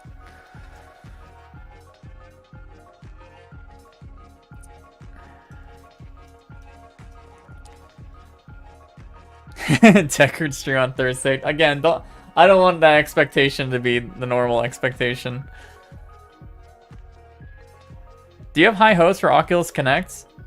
I think it's going to probably be pretty crazy, actually. Again, they're allegedly renaming their parent, like they're either renaming their company or creating a parent company with a new name to put all their things under this umbrella. And that new name is apparently supposed to be metaverse-esque related. That is freaking huge. Like, again, I can't get over how huge that concept is. And it's been reported. They actually, oh, I'm glad you guys brought that up, actually. Do I have that pulled up? I'll just use Upload VR for this. Yes, yes. Hold up. Where is it? Here we go. So Facebook is, this was announced yesterday. They had an earnings call yesterday. And they are finally splitting off everything that Facebook Reality Labs, their VR AR sector. They're splitting that off from the rest of their earnings. Just because they do bleed a lot of money. A ton of freaking... $10 billion alone was bled into VR and AR in 2021. $10 billion! So to stop scaring away investors, they're splitting off this company and explaining that, hey, they believe that VR and AR is worth the investment, but we're going to split it off to report that. So $10 billion, guys. Holy frick. That's insane. Valve dev watching this going, okay, Brad is on board, we do it Thursday. I mean, honestly, it would be amazing, but I'm just not. I don't. I'm just too much of a. I guess I'm too hopeful. I don't want to be too hopeful. Vive Flow announcement. Vive Flow, especially after this, right? Like, Vive Flow is a joke. It's actually depressing. It's actually depressing. Actually depressing. That the Vive Flow exists, especially. Oh, you know, I was talking about after that stream I did after the Vive Flow, how it had the same displays as a product called the Huawei Glass, the VR Glass. The VR Glass. I showed this off, right? Yes. And this is now a $200 device. Of course, this. Oh, it's $180 now. Of course, this was a 3DOF device, but it had like the same, pretty much the same panels as the Vive Flow that came out this year, and this came out in 2019. Well, it looks like even Huawei is about to announce their second generation of these glasses. And I'm very curious if it's going to even blow the Vive Flow out of the water. I'm going to keep an eye on it.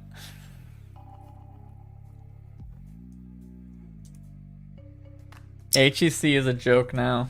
Yeah. So Aeon Han, who's in my chat, they're the person I talked to about the Chinese VR market, and he was talking about how so many stupid people in China just buy HTC VR stuff without even caring what it is because of the brand name. The branding of HTC Vive in China is literally the opposite from what Westerners see the brand as. Like, it's crazy. I can tell you. Oh, you know about the Huawei VR Glass 2? Well, go ahead and spread them, Eric. Let's talk. Just tell me. I'm up for it.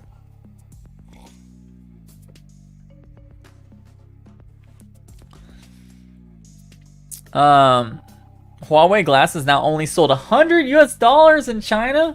Holy frick, dude, that's insanely cheap, man. I miss China. Anyway. So yeah, I guess we're about to know the specs of the Huawei 2nd gen. That's cool. Facebook invested $10 billion with a B. That's crazy money. If anyone thinks that Facebook will not do everything they can to recoup that money for investors, you're fooling themselves. Well, they're in it for the long game, for sure. They're not really sure when they're gonna start being able to make that money back. But that's like their purpose, right? Is they're trying their hardest, as best as they can, to make a name for themselves in this industry that they believe, and I believe, and everyone believes, that will be huge, and not just gaming, but all markets. They want to be the brand name that everyone, like how Nintendo was. Like, Nintendo is such a valuable brand name because of their early just power in the console industry, for example, and it still lasts to this day. Even during the tough times for Nintendo with the Wii U, they survived and were able to come back. You know, that's the long game I'm talking about. All right.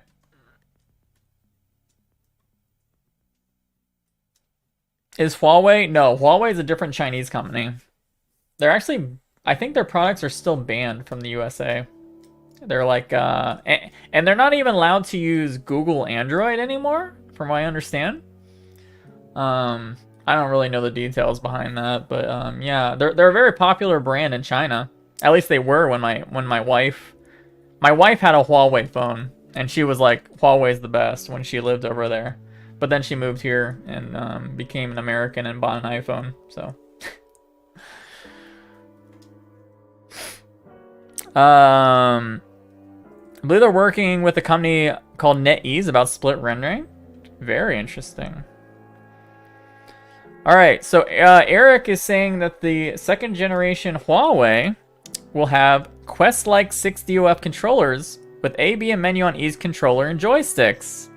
Same diopters as the original and the Flow, so you can actually change your diopter for like myopia, which makes sense because a lot of people in China, more than the rest of the world, really East Asia has like the most myopia per like population than the rest of the world. So it makes them a lot of sense for them to always include diopters for that. Looks like they are still using the same resolution LCD. So it looks like they're trying to make like a Quest. That's what it sounds like. They're trying to make the 2nd generation glasses more like a Quest.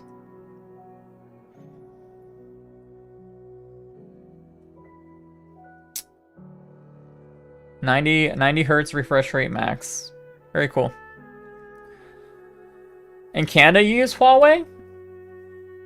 I went to one of the, actually that's kind of like one of the things I did whenever I went to China, is I would go to the Huawei store, which was like an Apple store, but it was Huawei products. And I forget which ones I looked at the time, but I really liked them actually. They had like their flagship at the time was really cool. And yeah, now I'm stuck on iPhone now. I literally just switched to iPhone because I wanted ProRes and LiDAR, which by the way, the ProRes video is freaking amazing on iPhone. But the actual iOS I'm not a fan of.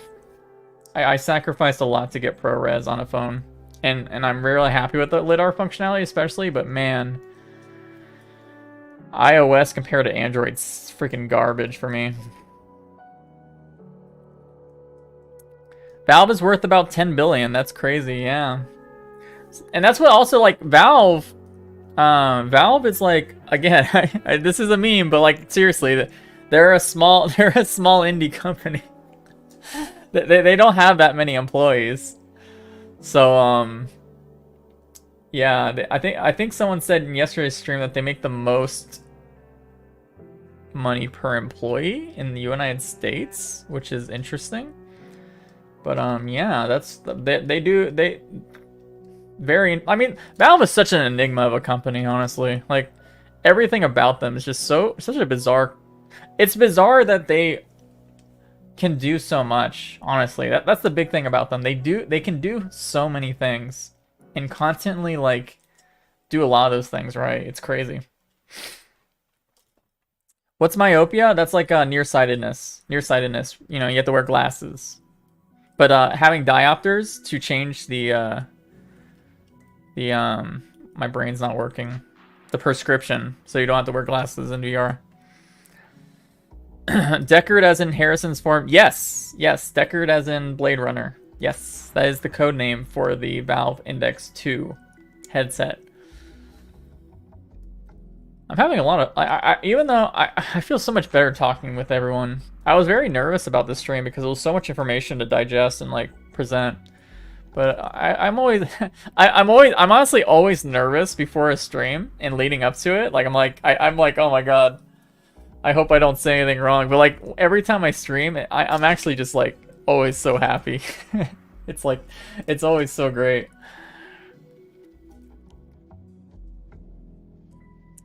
Valve is still private? Yes, they are a private company. Probably now and forever.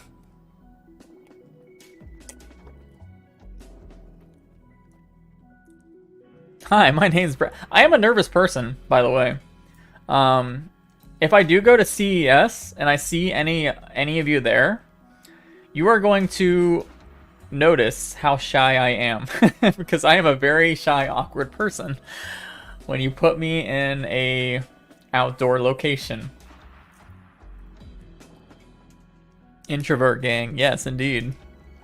You have astigmatism? I saw some patents from Valve that apparently their lens system would be able to correct for astigmatism.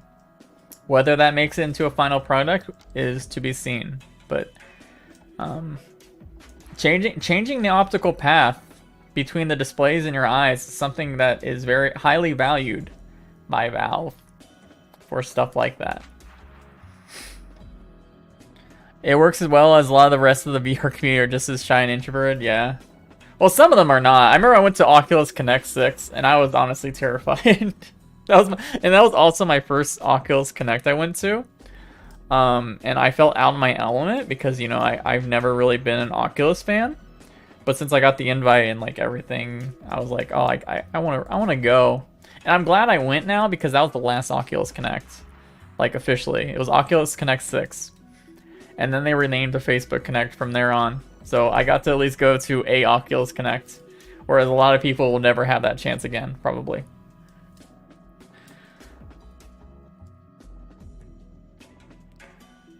Why do you think I'm never live or stream? It's scary, yeah, it's scary. Like, honestly, I never thought...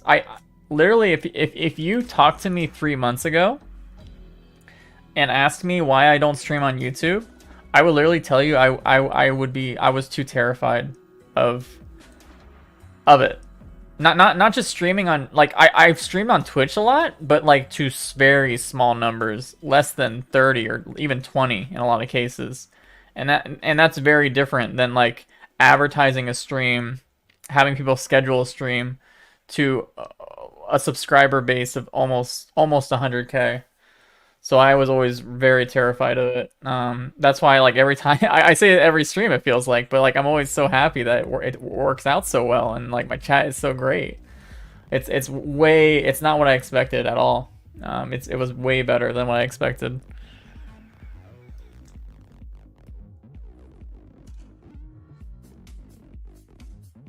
Oh, I didn't work on Deckard.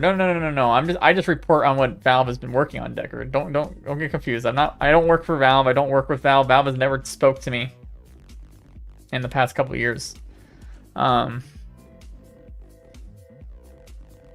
fact, there was a moment where Valve was probably very confused about me. Not even related to Deckard, but index controllers, because they quote unquote, and this is from emails that I got leaked to me.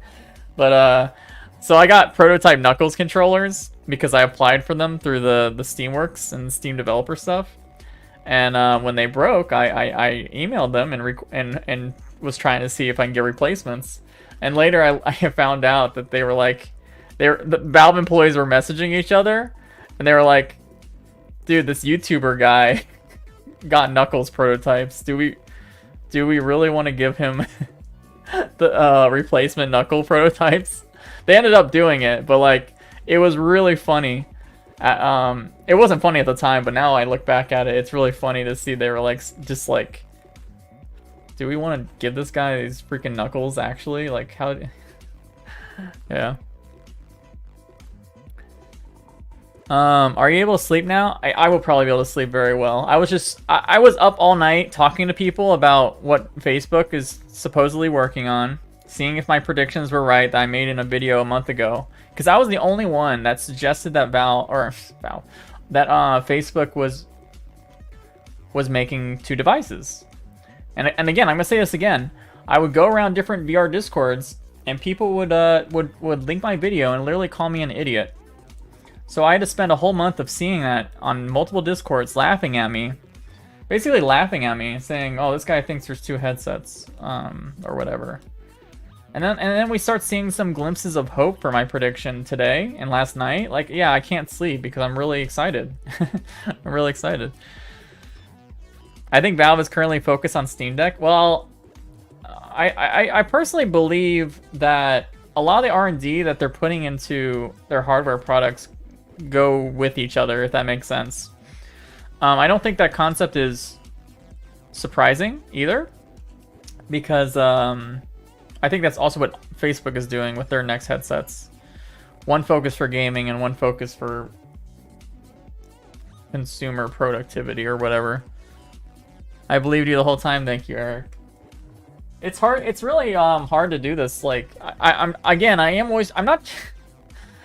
This happened again when I brought up the lead about the Pimax standalone thing. When I brought the Pimax standalone thing up originally. This was another time where people like they looked at this tweet, right? And they just would bash me. Like I would just see people bash me for saying this.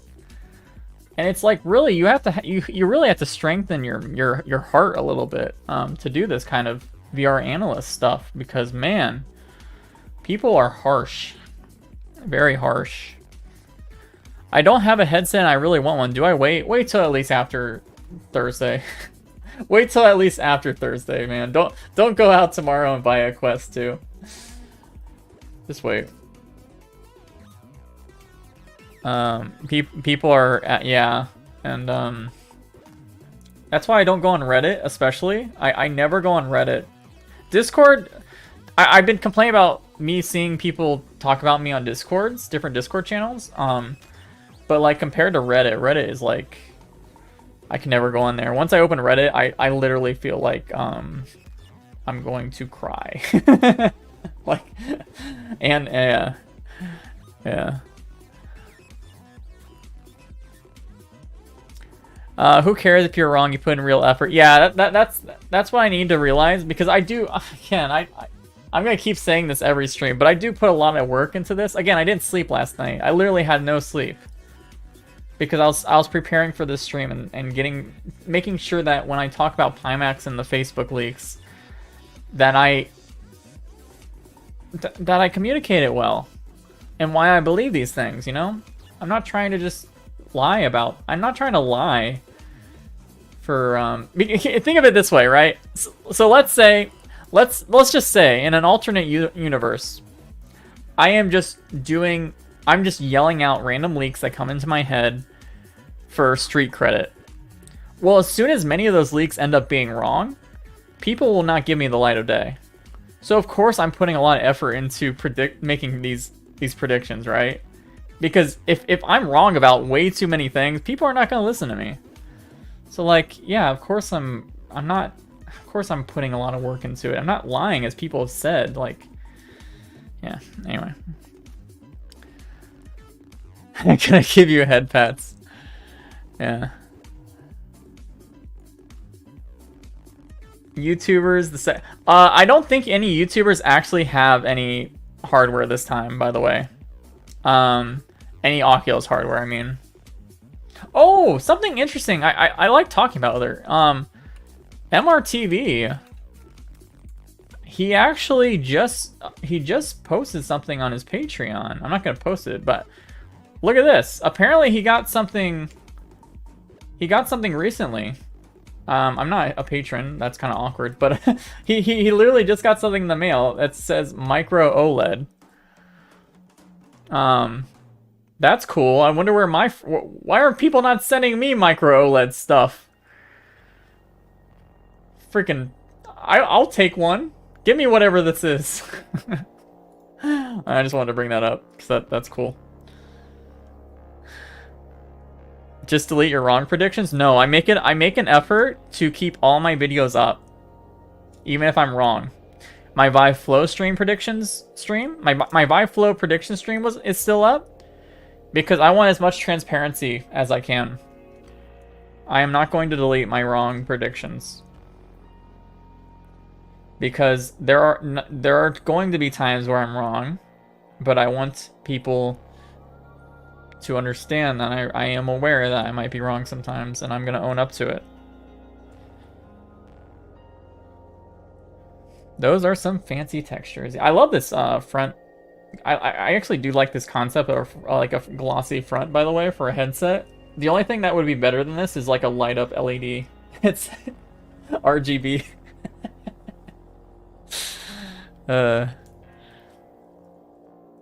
My MP3 player had a 0.89 inch 2-color micro OLED. Oh, that's cool. Very cool. My opinion on the any opinion on the future of Pimax Retina displays.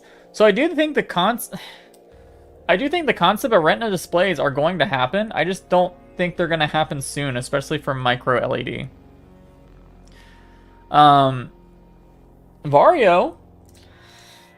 Vario's been doing the concept of, excuse me, I don't know why I burp so much during streams. Vario already has a Retina resolution headsets, and they use micro OLED in the center.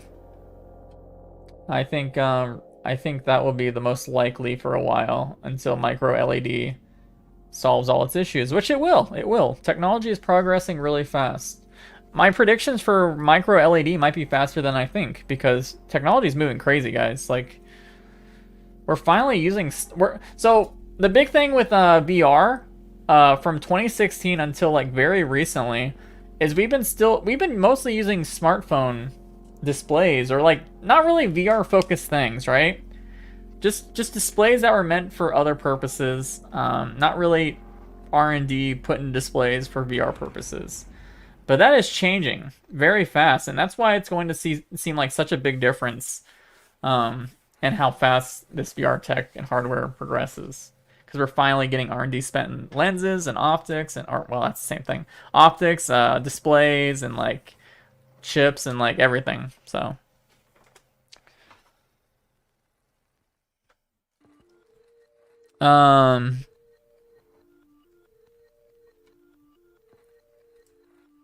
They have light up fronts? What?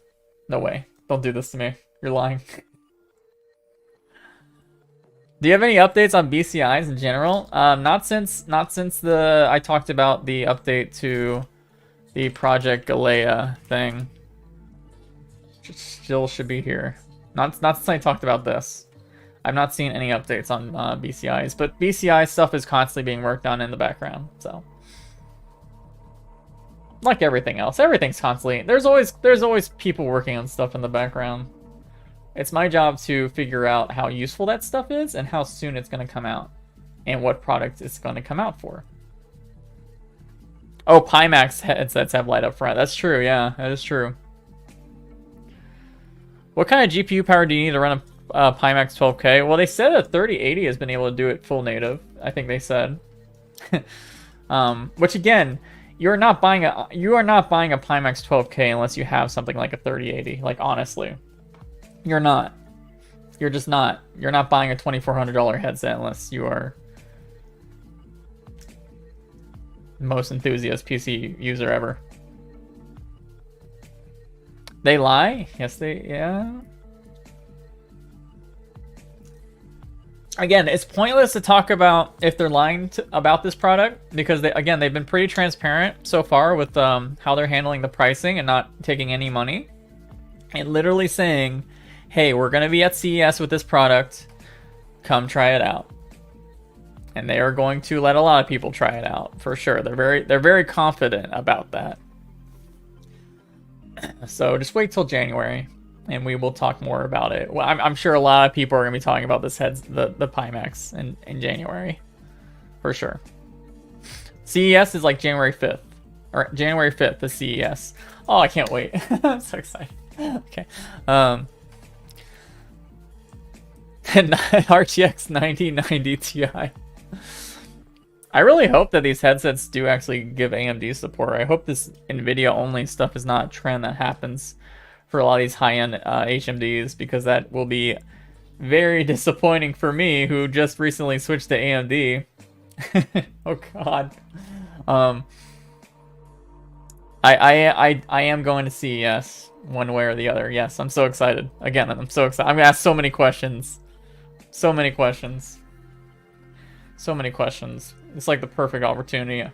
I feel like everything I've been doing the past couple months is like I've been training for all these moments, and like CES is again another time where like I'm gonna go there, and all the research I've done to like make myself knowledgeable. I can go up to a lot of people working in different industries and ask valuable questions I'm dying to know. I'm always wondering to myself, and I don't have those contacts that I want.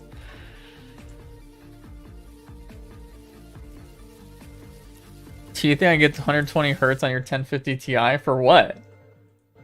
For index, or I don't think you could even for index, to be honest. I should probably go CS, but I'm scared of another COVID surge. Yeah. Yeah, I'm kind of lucky because yeah. What job do you have to do this stuff? Just this. This is all.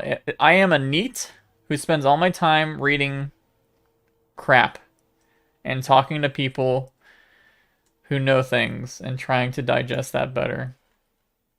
So, yes.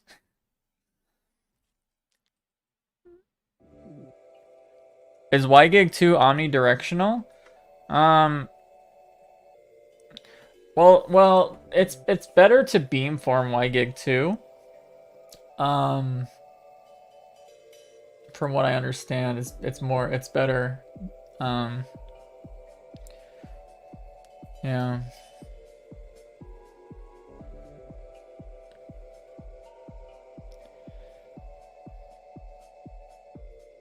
I can't believe I got Sadly Bradley to read my comment. I'm a nobody, guys.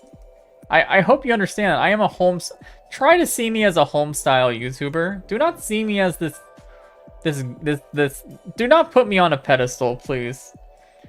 That is why I do such laid back streams, because I want to keep everything as home style as I can. I do not want to become this super produced channel that no one can relate to.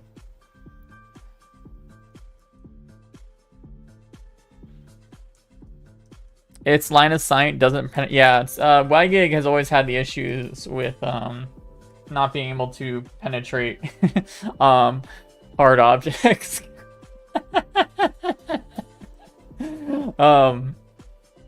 Yeah. 100K subs. I'm so close. You know what would be funny? If I got the play button, the silver play button, and I just melted it down and made it into an index front cover or something stupid like that. That would be fun.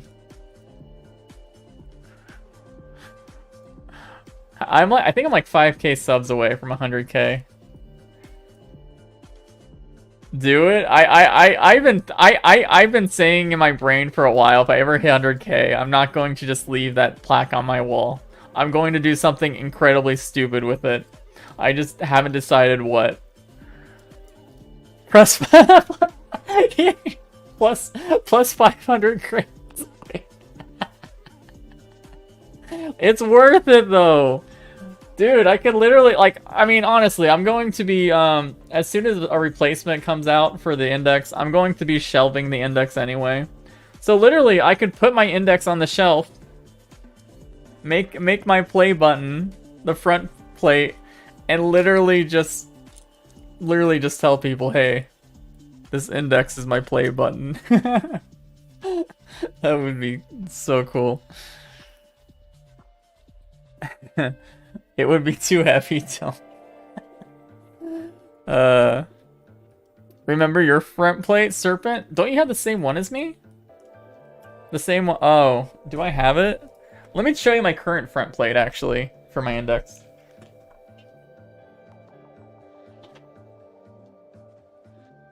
I might make... I'm gonna give you a cringe warning, though. You might... Some people might... if you are very susceptible to cringe, you might want to close your eyes now, and I'll tell you when it's safe to open them again.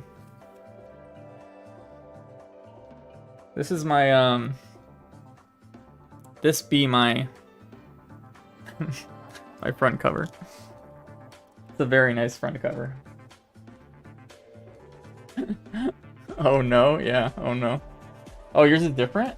I kind of forgot what yours looks like already. I'm sorry. I have a really bad memory for things that are not hardware. I remember you were I remember you showed me. Was it the hentai one? Or the Ihigo? I remember someone sent me an Ihigo.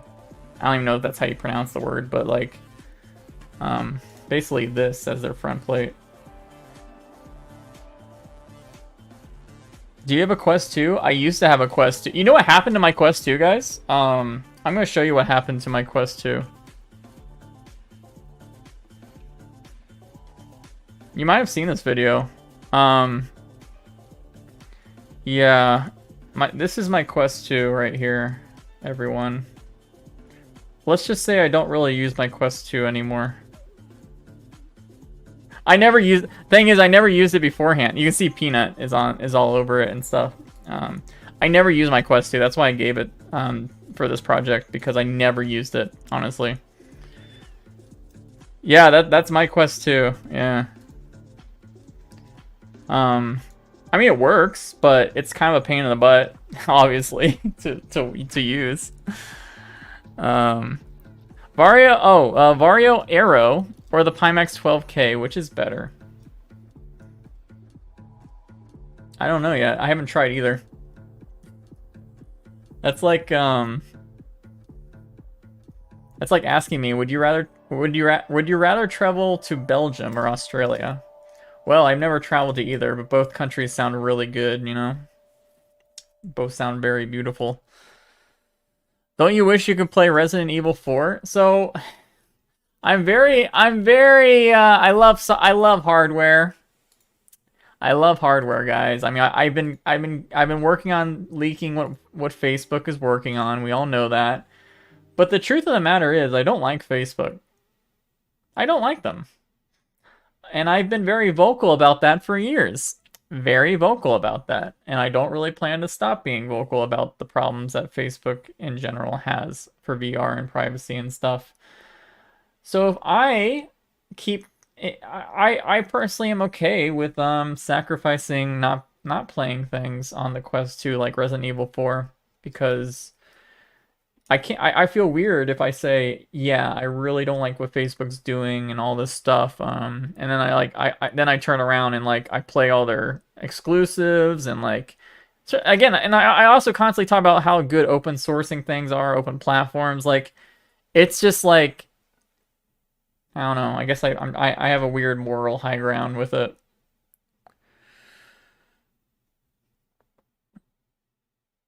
I didn't pay for that Quest 2, by the way. I was actually shocked because they actually sent me that Quest 2. Facebook sent me that Quest 2 before it came out. And I was like, holy crap, do these people know who I am? Because I was like, oh my gosh. Oh man, opportunity to bring up my disdain for this company. Is there a way to play Quest games on the PC VR? From what I understand, no, not right now. I don't know if that will... Well, you know what? I do not condone I do not yeah, no, I don't want to talk about it, actually. So if every PC VR headset starts including Snapdragon XR2 chips into them and can sideload games, I guess pretty soon we'll have the functionality in a lot of PC VR headsets.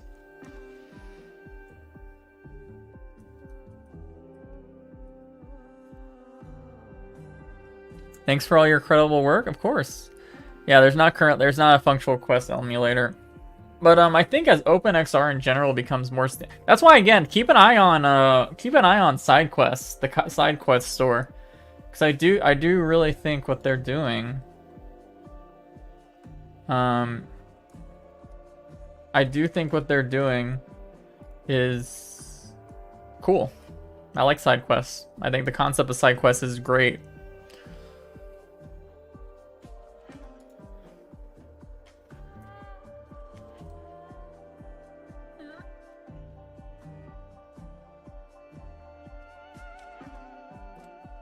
Will there be a way to play APK on PSVR? I think is what you're trying to say. No, because PSVR... Well, that's actually a good point. Will PSVR also include... I've been kind of theorizing this myself, actually.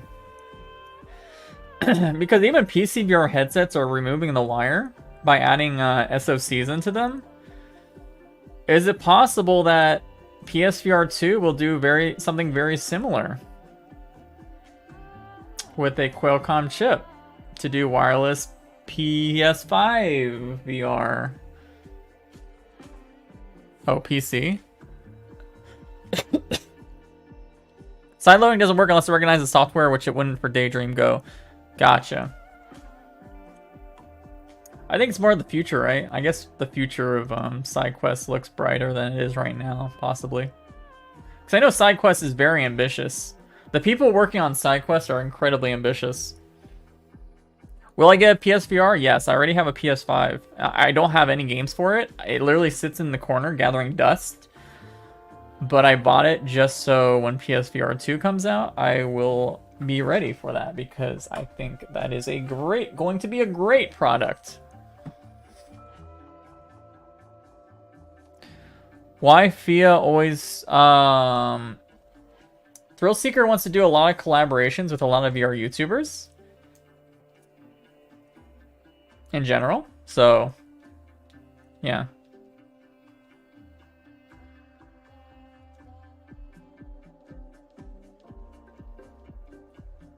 Especially like FIA. So FIA, the collaboration between Thrill and FIA makes a lot of sense because they're both very social VR focused. They both spend a lot of time in VR chat. Way more than even I touch. So them collabing for a long period of time on multiple things makes a lot of sense for both their audiences. What are you excited to see what Apple will bring to VR? I'm excited and terrified. Because the problem with Apple is they really do kickstart things into becoming mainstream faster. But it comes at the expense of their kind of monopolistic ecosystem stuff. Whatever VR hardware Apple eventually releases, I think it's going to also be a very insane headset. Especially the fact that they don't have to rely on Snapdragon for their SoC. They make their own. Apple has proven that their silicon know-how is amazing. Like their M1 chips, for example, and their A15 or whatever it's called now. But that comes at the cost of an even more closed down headset probably than what even the Quest is. The Quest, you can easily sideload stuff, any APK file and stuff, but the Apple headset's gonna be so closed down. So it's like, it's like a different problem with Apple. They're not like a privacy concern. They're an ecosystem problem. Which I'm kind of a hypocrite because I just switched to iPhone, but I really feel the pain of being in such a closed ecosystem with this device. I literally bought it for the hardware functionality of a couple features. and it's pure pain for me. Wouldn't emulation be simple for Quest games since I think the issue with Quest emulation is probably the runtime as well that happens for Oculus on the Quest, I would imagine. I'm pretty sure there's more complications to it. The new chip in the... Excuse me, I don't know why I burped. Okay, that wasn't a burp, that was worse. I don't know. Yeah, the new. I mean, again, Apple makes incredibly impressive silicon. They have insane hardware teams, and also I've said this multiple times, but a lot of people that moved over to Apple to work on VR, I know at least a couple employees. I knew one of the. Okay, just to put into perspective, I went to Valve offices, and I think it was 2018. Was it 2017 or 2018? I got a tour of Valve offices. Their old one before they moved buildings, and that's where I got to try the old prototype Knuckles, the old ones. And the person that gave me the tour that worked at Valve at that time, he moved over to Apple to work on VR stuff, hardware. So I do know that they got very good talent as well, and yeah. I have an iPhone, but I'm using my Android phone. Again, I literally bought this iPhone for LiDAR, which again, LiDAR is amazing. I already did a lot of experiments with photogrammetry, like my room for my plan for the LiDAR, by the way. I want to like map out my my studio room and then make an interactive experience with it someday with Source 2, similar to the Valve offices in the lab where you were able to like pull levers and like the ceiling panels would come down and balloons would pop. I want to do that with my studio room and like publish it on the workshop or whatever. But the LiDAR is so cool, and the ProRes video is the other reason I really wanted it. Those were the two main things. Oh, is it LiDAR? Stop lying. Just kidding. Quest emulation isn't really warranted since most of its libraries are ports currently. That is also true, but I think that's going to change very fast, actually. I think we're going to see a lot more software content announced at Connect, actually. Personally, I think we're going to see some updates to some big titles.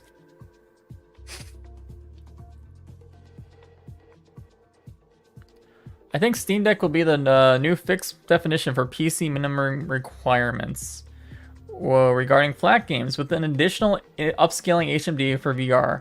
I see that too. I think there's gonna be some insane stuff going on in a lot of these SoCs, and especially in the Deckard. And Valve is going to work on tailoring experiences to. I really do think Valve's like they really want their goal, because their goal is to be able to do a lot of cool upscaling stuff with Deckard, plug it into a Steam Deck, and be able to run Half-Life Alyx off the Steam Deck, like a version of Half-Life Alyx. It's probably like tailored down, but I think that's their personal goal in terms of like possibilities, right? I think that's like their standard goal.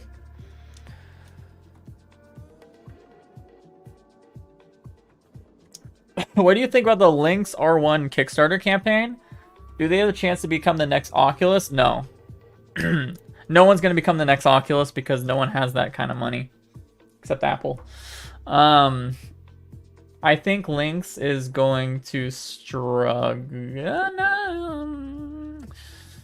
I think Lynx is a good... I love Lynx, by the way, because they're so open. They're very open with their ideas, and they're you know, they want to give users a chance to like root their devices if they want to. So I think that's very awesome. But coming down to a down to earth level,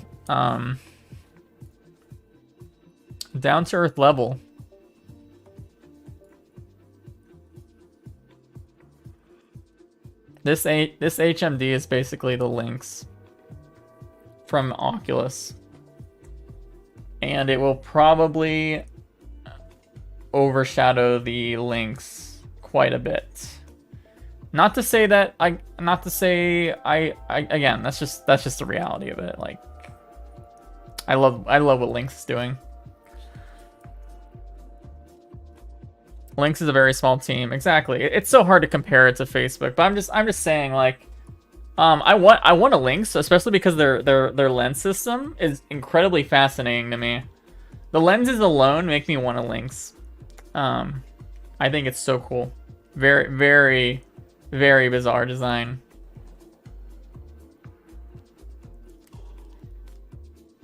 Samsung doesn't have money? Well, yeah, Samsung has money.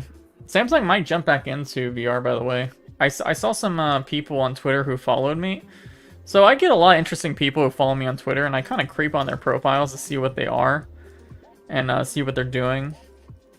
And a lot of them, in their, like, you know, they put up a bio saying what they're working on at different companies. And I saw some people follow me that are working on VR at Samsung. So, yeah, it wouldn't surprise me.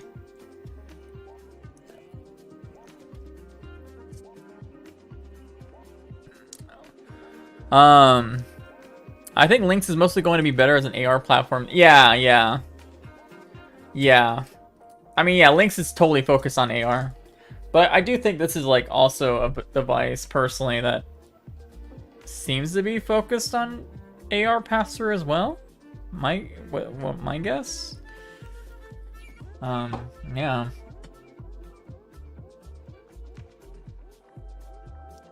Did I back Lynx? I don't have much money right now to do that, honestly. I'm kind of saving my money right now for stuff because I said I was going to CES, right? But, like, I think I have access to the event for free, but I gotta save money to actually, like, you know, buy plane tickets and I'm probably spending a week there. So, you know, I gotta save money. I'm not expecting a free Lynx or anything like that. I never expect free hardware, but I just don't have the money right now to back something like Lynx that might not come out for a while. So, sleep in your car? Well, I'm not gonna drive there. There's no way, because that would be like a 2-day drive, and I go with my wife, and I'm going with my wife. And she cannot just take off to, like, it's hard. Camping tent? I would be open to, but you're in a desert though. Do people even camp in a tent at Las Vegas desert? That seems CS is in Las Vegas, by the way, if that wasn't Are you kidding me? Sterling. Come on, man. Thank you. Wow, okay. That's a lot of money. Thank you. That's ridiculous. That's insane. Thank you.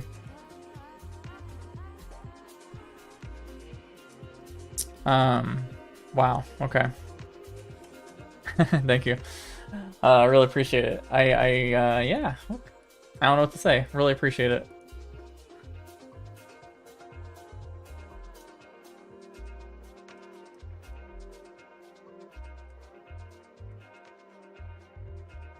You're gonna need the energy to get through the expo. Yeah, that's so true. Especially since I'm already gonna be, like, socially exhausted. I applied for a media pass for CES. Because apparently I do qualify for like their guidelines for a YouTuber. I do qualify with all the statistics, so I should be able to get a media pass, which will be helpful because that means I can go on media day when it's probably quieter. Maybe. Thank you. Again, I can't get over that still. Wow. Do you think PCVR will always exist, guys? PCVR will never die. The concept of PCVR is just useful.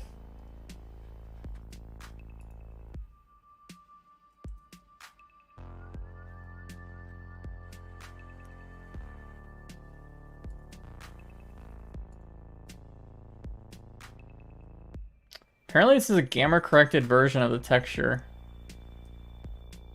It still looks kind of gray compared to pure black, though, right?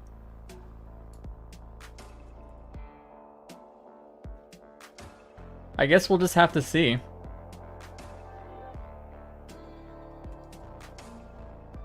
Yeah, we'll have to see. I don't know. I hope that I just know there's I mean there's two new display types in the kernel, so I'm still going off of that idea.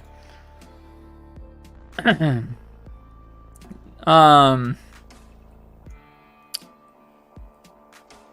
don't even know what, like, how do I you know, I still haven't even planned, like, if when I go to CES and I get to go on Media Day, like, what kind of content I would do.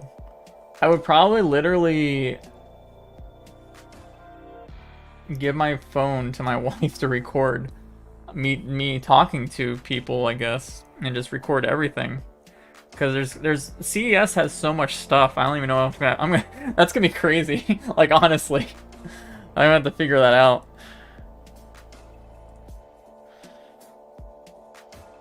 Did you see the Pimax guy saying they can run 12K on 2070? I imagine that's for upscaling too, maybe. I don't know. Can I stream? I feel like streaming would be difficult for CES purely because when I stream, I feel like streaming is awesome because you get to engage with your chat. But something as overwhelming as CES, I will not be able to engage with my chat. So it's very not worth it. It'd be NDA'd. That's true too. Also, it's just like, what I would probably do, oh, you know what would be a really cool thing to do actually, is record a bunch of footage instead of making, well, I can still do videos, but like, do like a couple streams after CES and like show off some of the the best of CES from my experience there, like on stream, and like talk about it and like show the clips on stream. That would be really fun. That would be I would enjoy that a lot. I think that's the way I would want to do it, personally. Yeah, I like that a lot. I could still do videos on it, but I think that's way more fun for me and probably my audience, because I don't know, I really videos have a purpose, right? But like, I don't know, there's something about streaming and like engaging with people as we're like watching stuff together and like speculating and like talking about technology that's like way better than videos. Way better. Way better. I enjoy this way more than videos. Because, you know, videos, you upload something and then you get a bunch of comments and then you have to reply to comments like with text. It just seems inefficient. Did you try the TGS VR event? TGS VR. Let me make sure. Oh, that's not it. Oh, Tokyo Game Show. I've never been to Japan. Oh, the event. Oh, you mean the... Sorry, I forgot. They did that experience. Yeah, I checked it out. Sorry, my brain died for a second. Yeah, so what he's talking about, there was a VR version of Tokyo Game Show that you can load up it in your VR headset, and it was kind of like VR VKit, but I like VKit way more. But it was neat. Just too many videos. It had too many videos, like flat videos. But it was still good. For their I think it was their first time doing it. At least it was the first time I heard of it. The first year I heard of them doing it. But yeah, if they improve upon it and like do something more similar to VKit, in terms of interactivity, I think they got something really smart.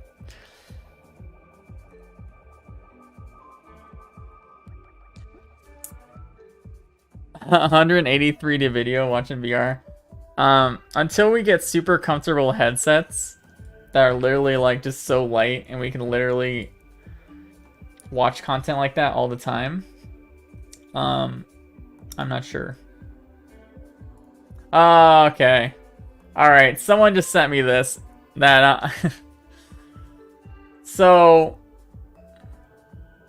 Hold on, let me message someone. Something just came up I want to show you guys, but... Hey, where did you get this from? Which source?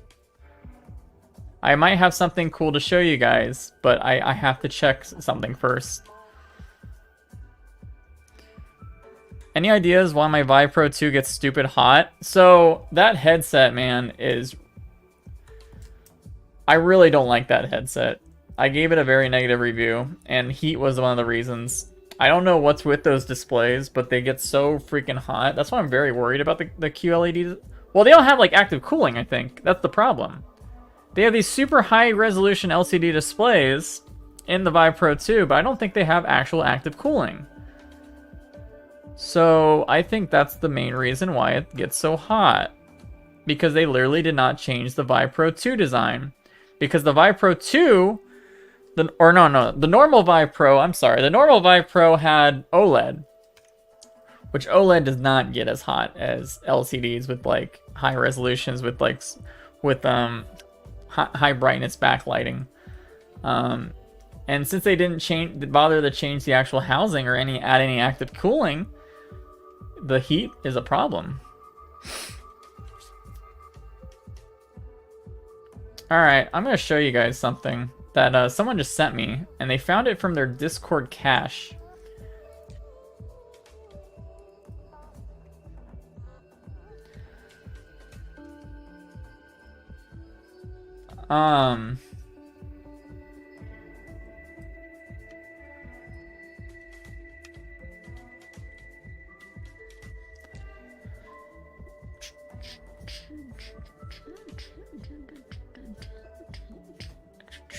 Hey guys, remember when I said that the Pimax VR station, the VR station concept was something that multiple companies were working on?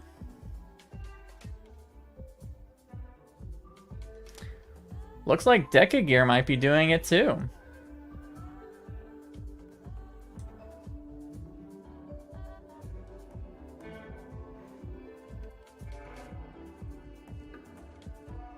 Deca OS.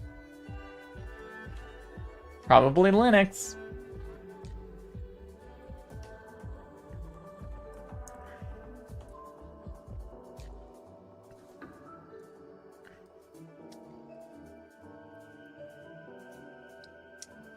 It looks pretty small, right? So it's probably an APU. Probably AMD. A lot of people seem to be doing AMD for these things. No NDA. Someone just sent this to me. And I believe it's real.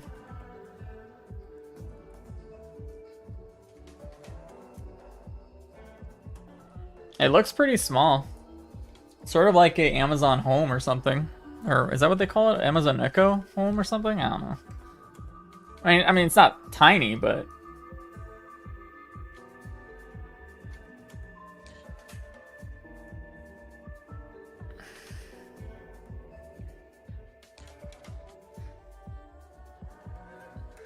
How's the VR station concept going to succeed? It's such a niche product.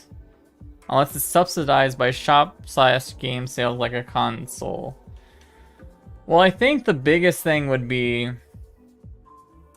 I think this concept is mostly to get people into affordable PC VR. I think that is the goal.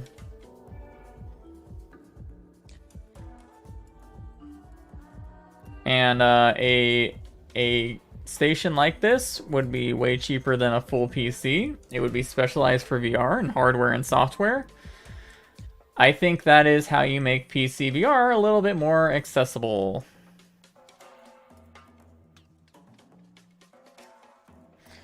So people are saying, unfortunate maybe. If we compare the gamma corrected image here, oh my god. If we compare the gamma corrected image of the textures, it does look pretty similar to this. Yeah. There's no Oculus logo on the top though. That's weird.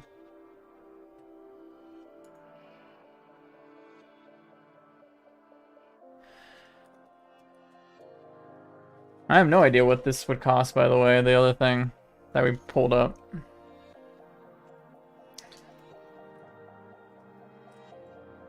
This one's, I don't know anything about Y-Gig. I'm just showing you what I was sent.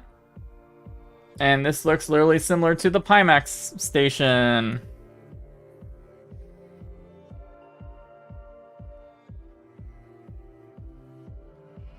Does Decagear have a chance?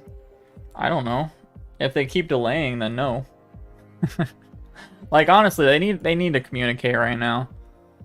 Even or like right after Connect. Like if they don't communicate something, it doesn't look good for them, really. You got to communicate something. I don't care if you just say, "Hey, soon," again. But like this dead silence right now is not really good for their company during a time where there's just so much announcements, hardware announcements.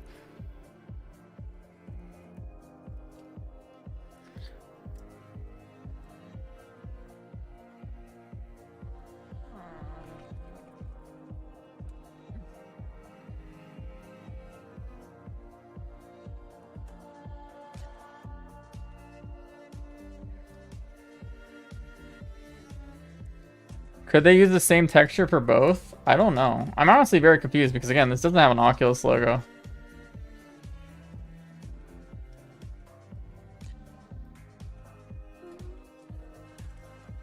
But that could just be like... You never know. I don't... Like, this could be a white texture or could just, like... We don't know. It's too hard. I still believe in, like, my sources saying that there's 2 headsets in the works. With that weird email...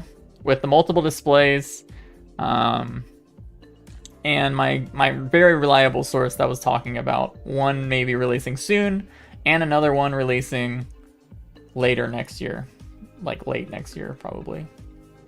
That would have more, again, small upgrade this year, big upgrade, apparently more insane specs or something next year. Decagear last talk during VKit. Yeah, I think that was last. Well, no. They announced their controllers a little bit after VKit. I remember correctly. I think that was it, when was that? Like a month ago, I think, something like that. How do you make a living? I do this, and my wife, she has a pretty okay job, and she supports me in this endeavor. She's very supportive. I'm very grateful for her.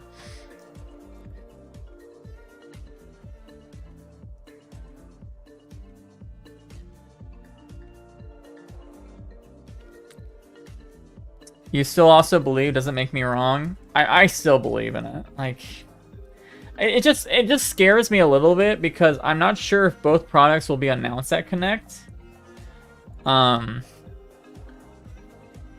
I'm not sure, and if they're not both announced at Connect, I might get a lot of people on my case, but you know, again, that's part of this stuff.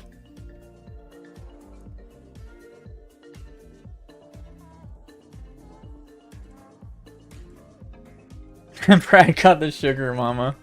Oh god. This texture wouldn't be used for the CG instructions video. Yeah, that's true too. You would, I mean, for where did I put it? Did I lose it already? I mean, for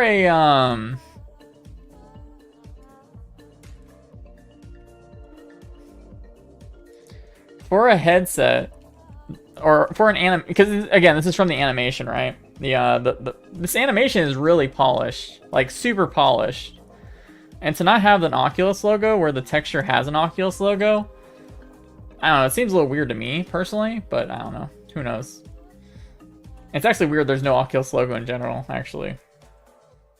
Would this even be an Oculus product? I don't know. My speculative mind goes crazy. Goes crazy.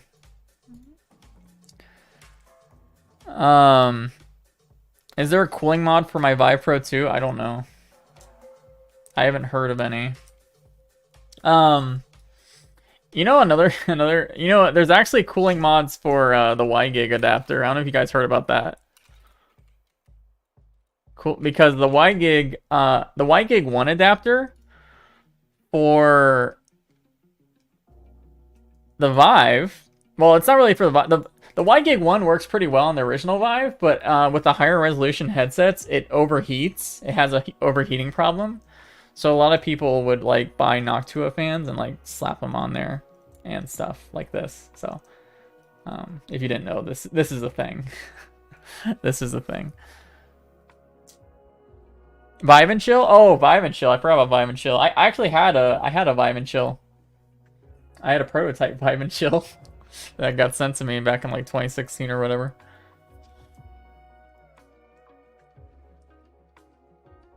Behind every successful man stands a strong woman. True. And it's not because if I disagree with that, she would hurt me.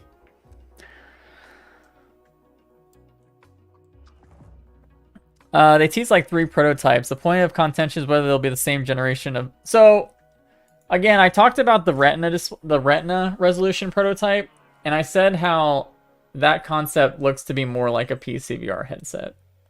But because Oculus doesn't really care about PCVR, from what I understand, that prototype will probably not come to market.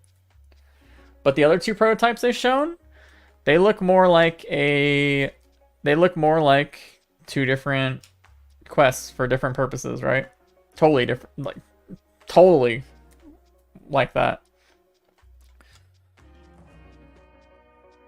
Arapara standalone headset, any news on that? I don't think there's anything new about it. I think they were very successful in their Japanese Kickstarter. I don't know what that's called.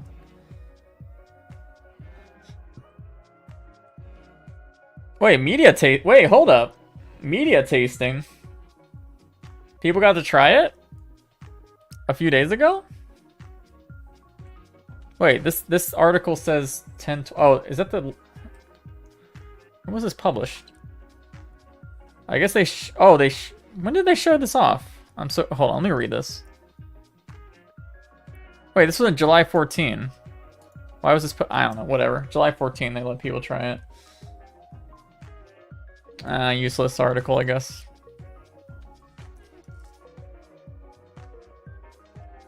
I don't know, I can't find the, It is today, but I'm not sure. This is all over the place. The Google says 5 days ago. This article says July 14. This says today. I think this is our time. I think it's saying the local time right now. This is a very confusing website. Is that a PS5 there? I don't think so. Oh, this is the media viewer, so it might be. I don't see it though. So this version is the media viewer version. That's not really it's not really a standalone all-in-one. There's another version that actually has like XR2 built in and like controllers and stuff. Behind every scared woman is you mean behind every woman is a scared man. I think that's what he meant to say. Bradley Bear of dinner when his wife gets home. Oh, I actually had to, right before the stream, I had to go out and get her Chipotle. So yeah, that is a thing. You're not too far off. Brad, when VR news? I don't know, Stonks. When is there new Stonks news, Mr. Stonks?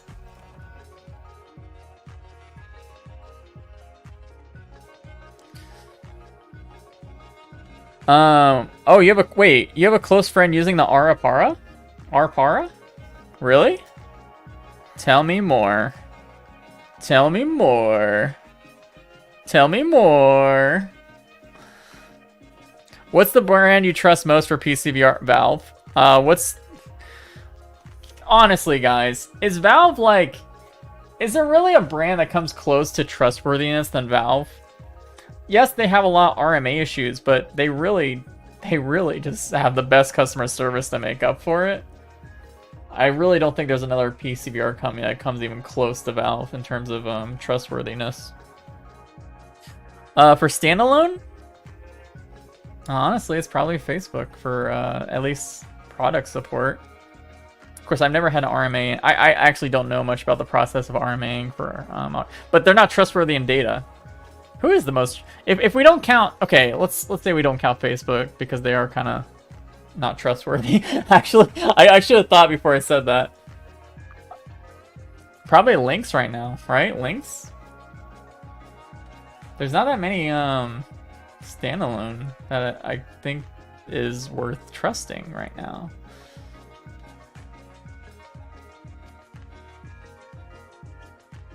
Stonk news soon. Behind every successful relationship is a successful Chipotle.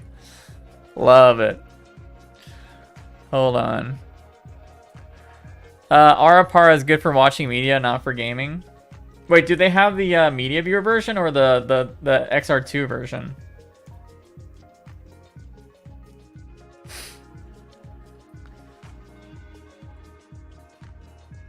I am not under an NDA for stonks. I don't think I'm under an NDA for any full body tracking company. No, I'm not. You haven't had a bad experience with a VR headset manufacturer yet? Because, you know, like, the thing is, like, that's why Pimax is having such a hard time, is because people have had such bad experiences with Pimax, and that really hurts them because the VR community is so small that word spreads very fast. So if you really screw up your customer base and, like, remove any trustworthiness, that's going to hurt you very strongly, very quickly.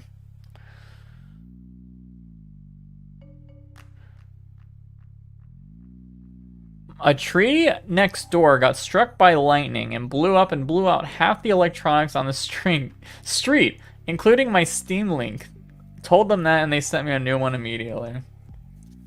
Craziness.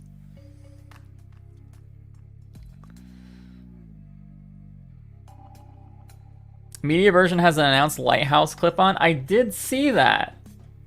Very cool.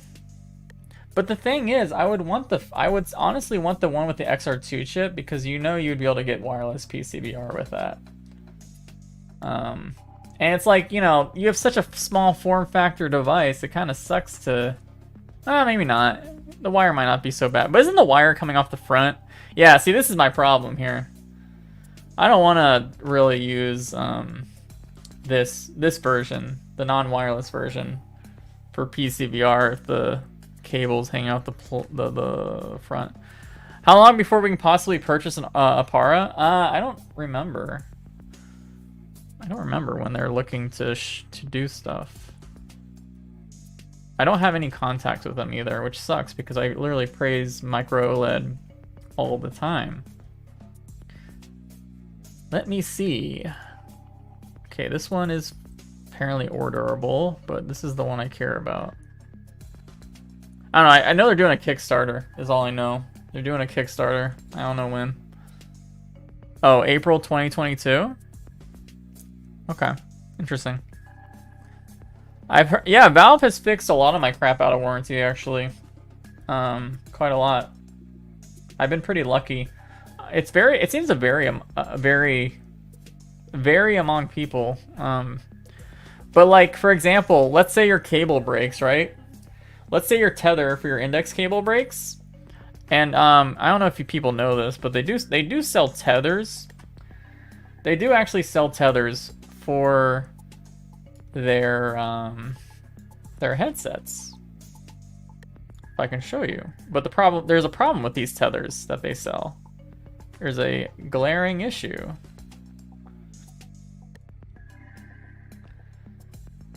And I'll show you that glaring issue when I find the link to the page. They're never in stock. There it is. That's the issue. I was spending too much time to get. They're never in stock. So what I've heard from people is you go to them out of warranty and you complain, "Oh, my tether's broken. But I can't buy a new one." I've heard so many people get replacement tethers, especially out of warranty, because they never have them in stock. So,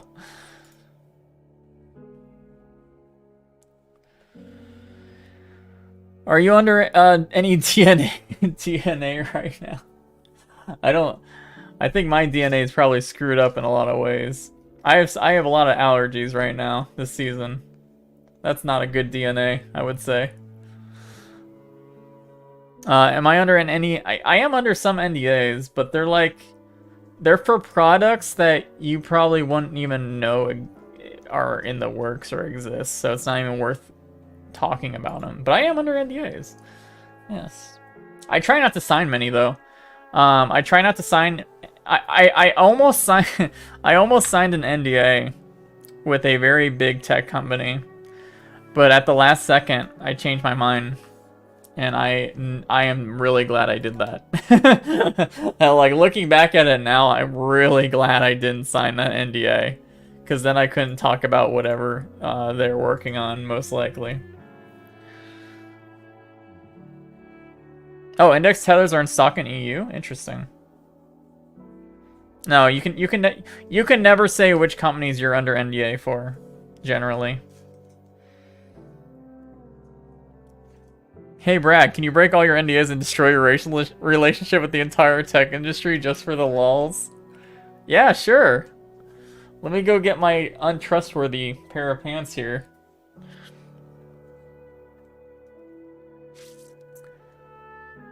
Wait, is this a 4-hour stream? No way. Oh, 3 hours. Holy frick, that's actually still insane. I think I should probably end it though. I think I should probably end the stream around now. Is there any final VR related questions before we end it? Oh, you know, actually, before we go, I really want to know what people are what experiences are you spending a lot of time in VR right now, or like what's the most recent one that really caught your eye and made you feel really good about joining in this gimmick that we call VR?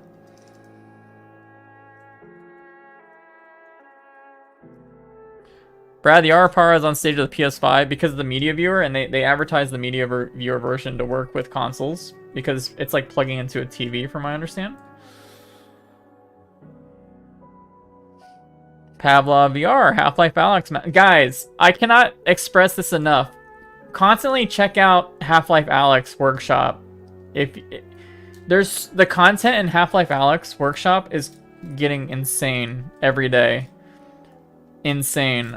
There was a recent one, I forgot what it was, but like they even changed like the enemy models to be like, it's like a spy mission or something.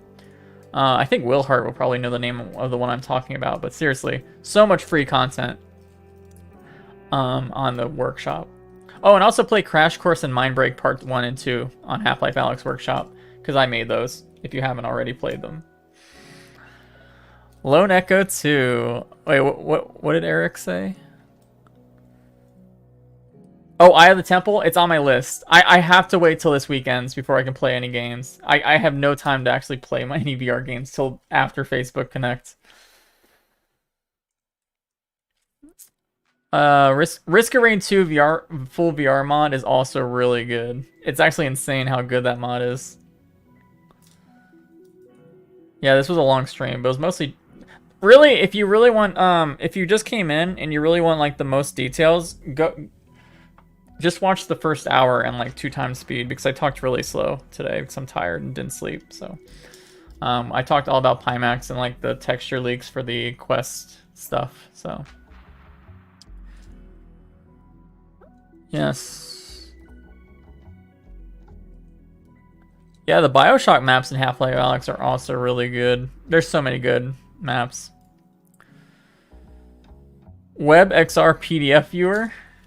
I will be spending a lot of time in WebXR PDF viewer when I can read text on patents with high resolution displays and super light displays.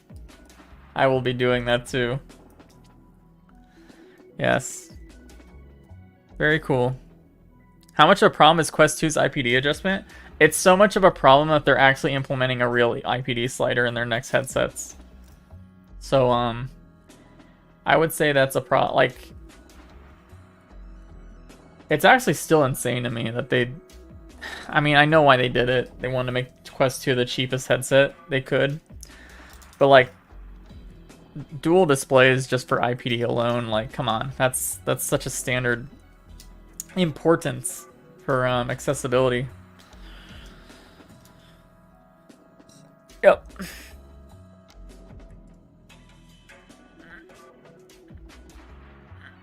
So is the Valve Index a disaster waiting to happen? I mean, the controller... I think the biggest issue people have with the Index is the controller thumbsticks.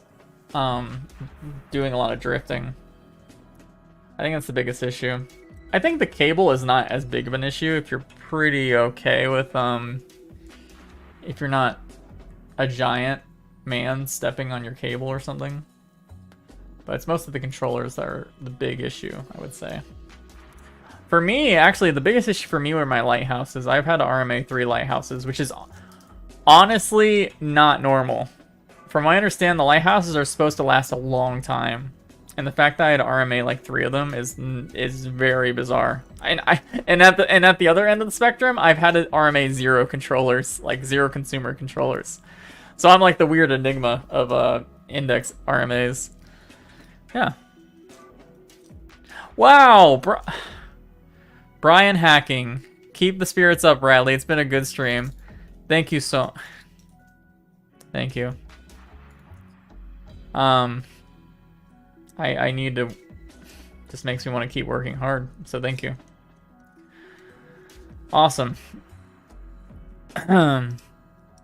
Valve is working on inside-out tracking. Yes, they are. They are.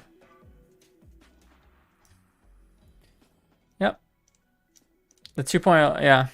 All right, everyone. Again, thanks, Sterling Youngman for the 100 and Brian Hacking for the 50. Really appreciated. But I'm gonna go to bed.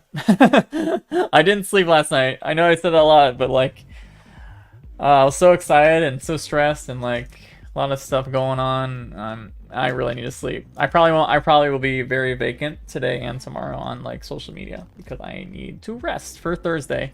Thursday, the big day. Thursday's the big day, everyone. Oh my gosh, it's so exciting. I will be obviously streaming Facebook Connect on Thursday. And it will be starting at around 12:30 Eastern time. I will schedule it tomorrow. So, yeah, that'll be a good time. See what Oculus has been doing, hardware-wise, especially. All right. Goodbye.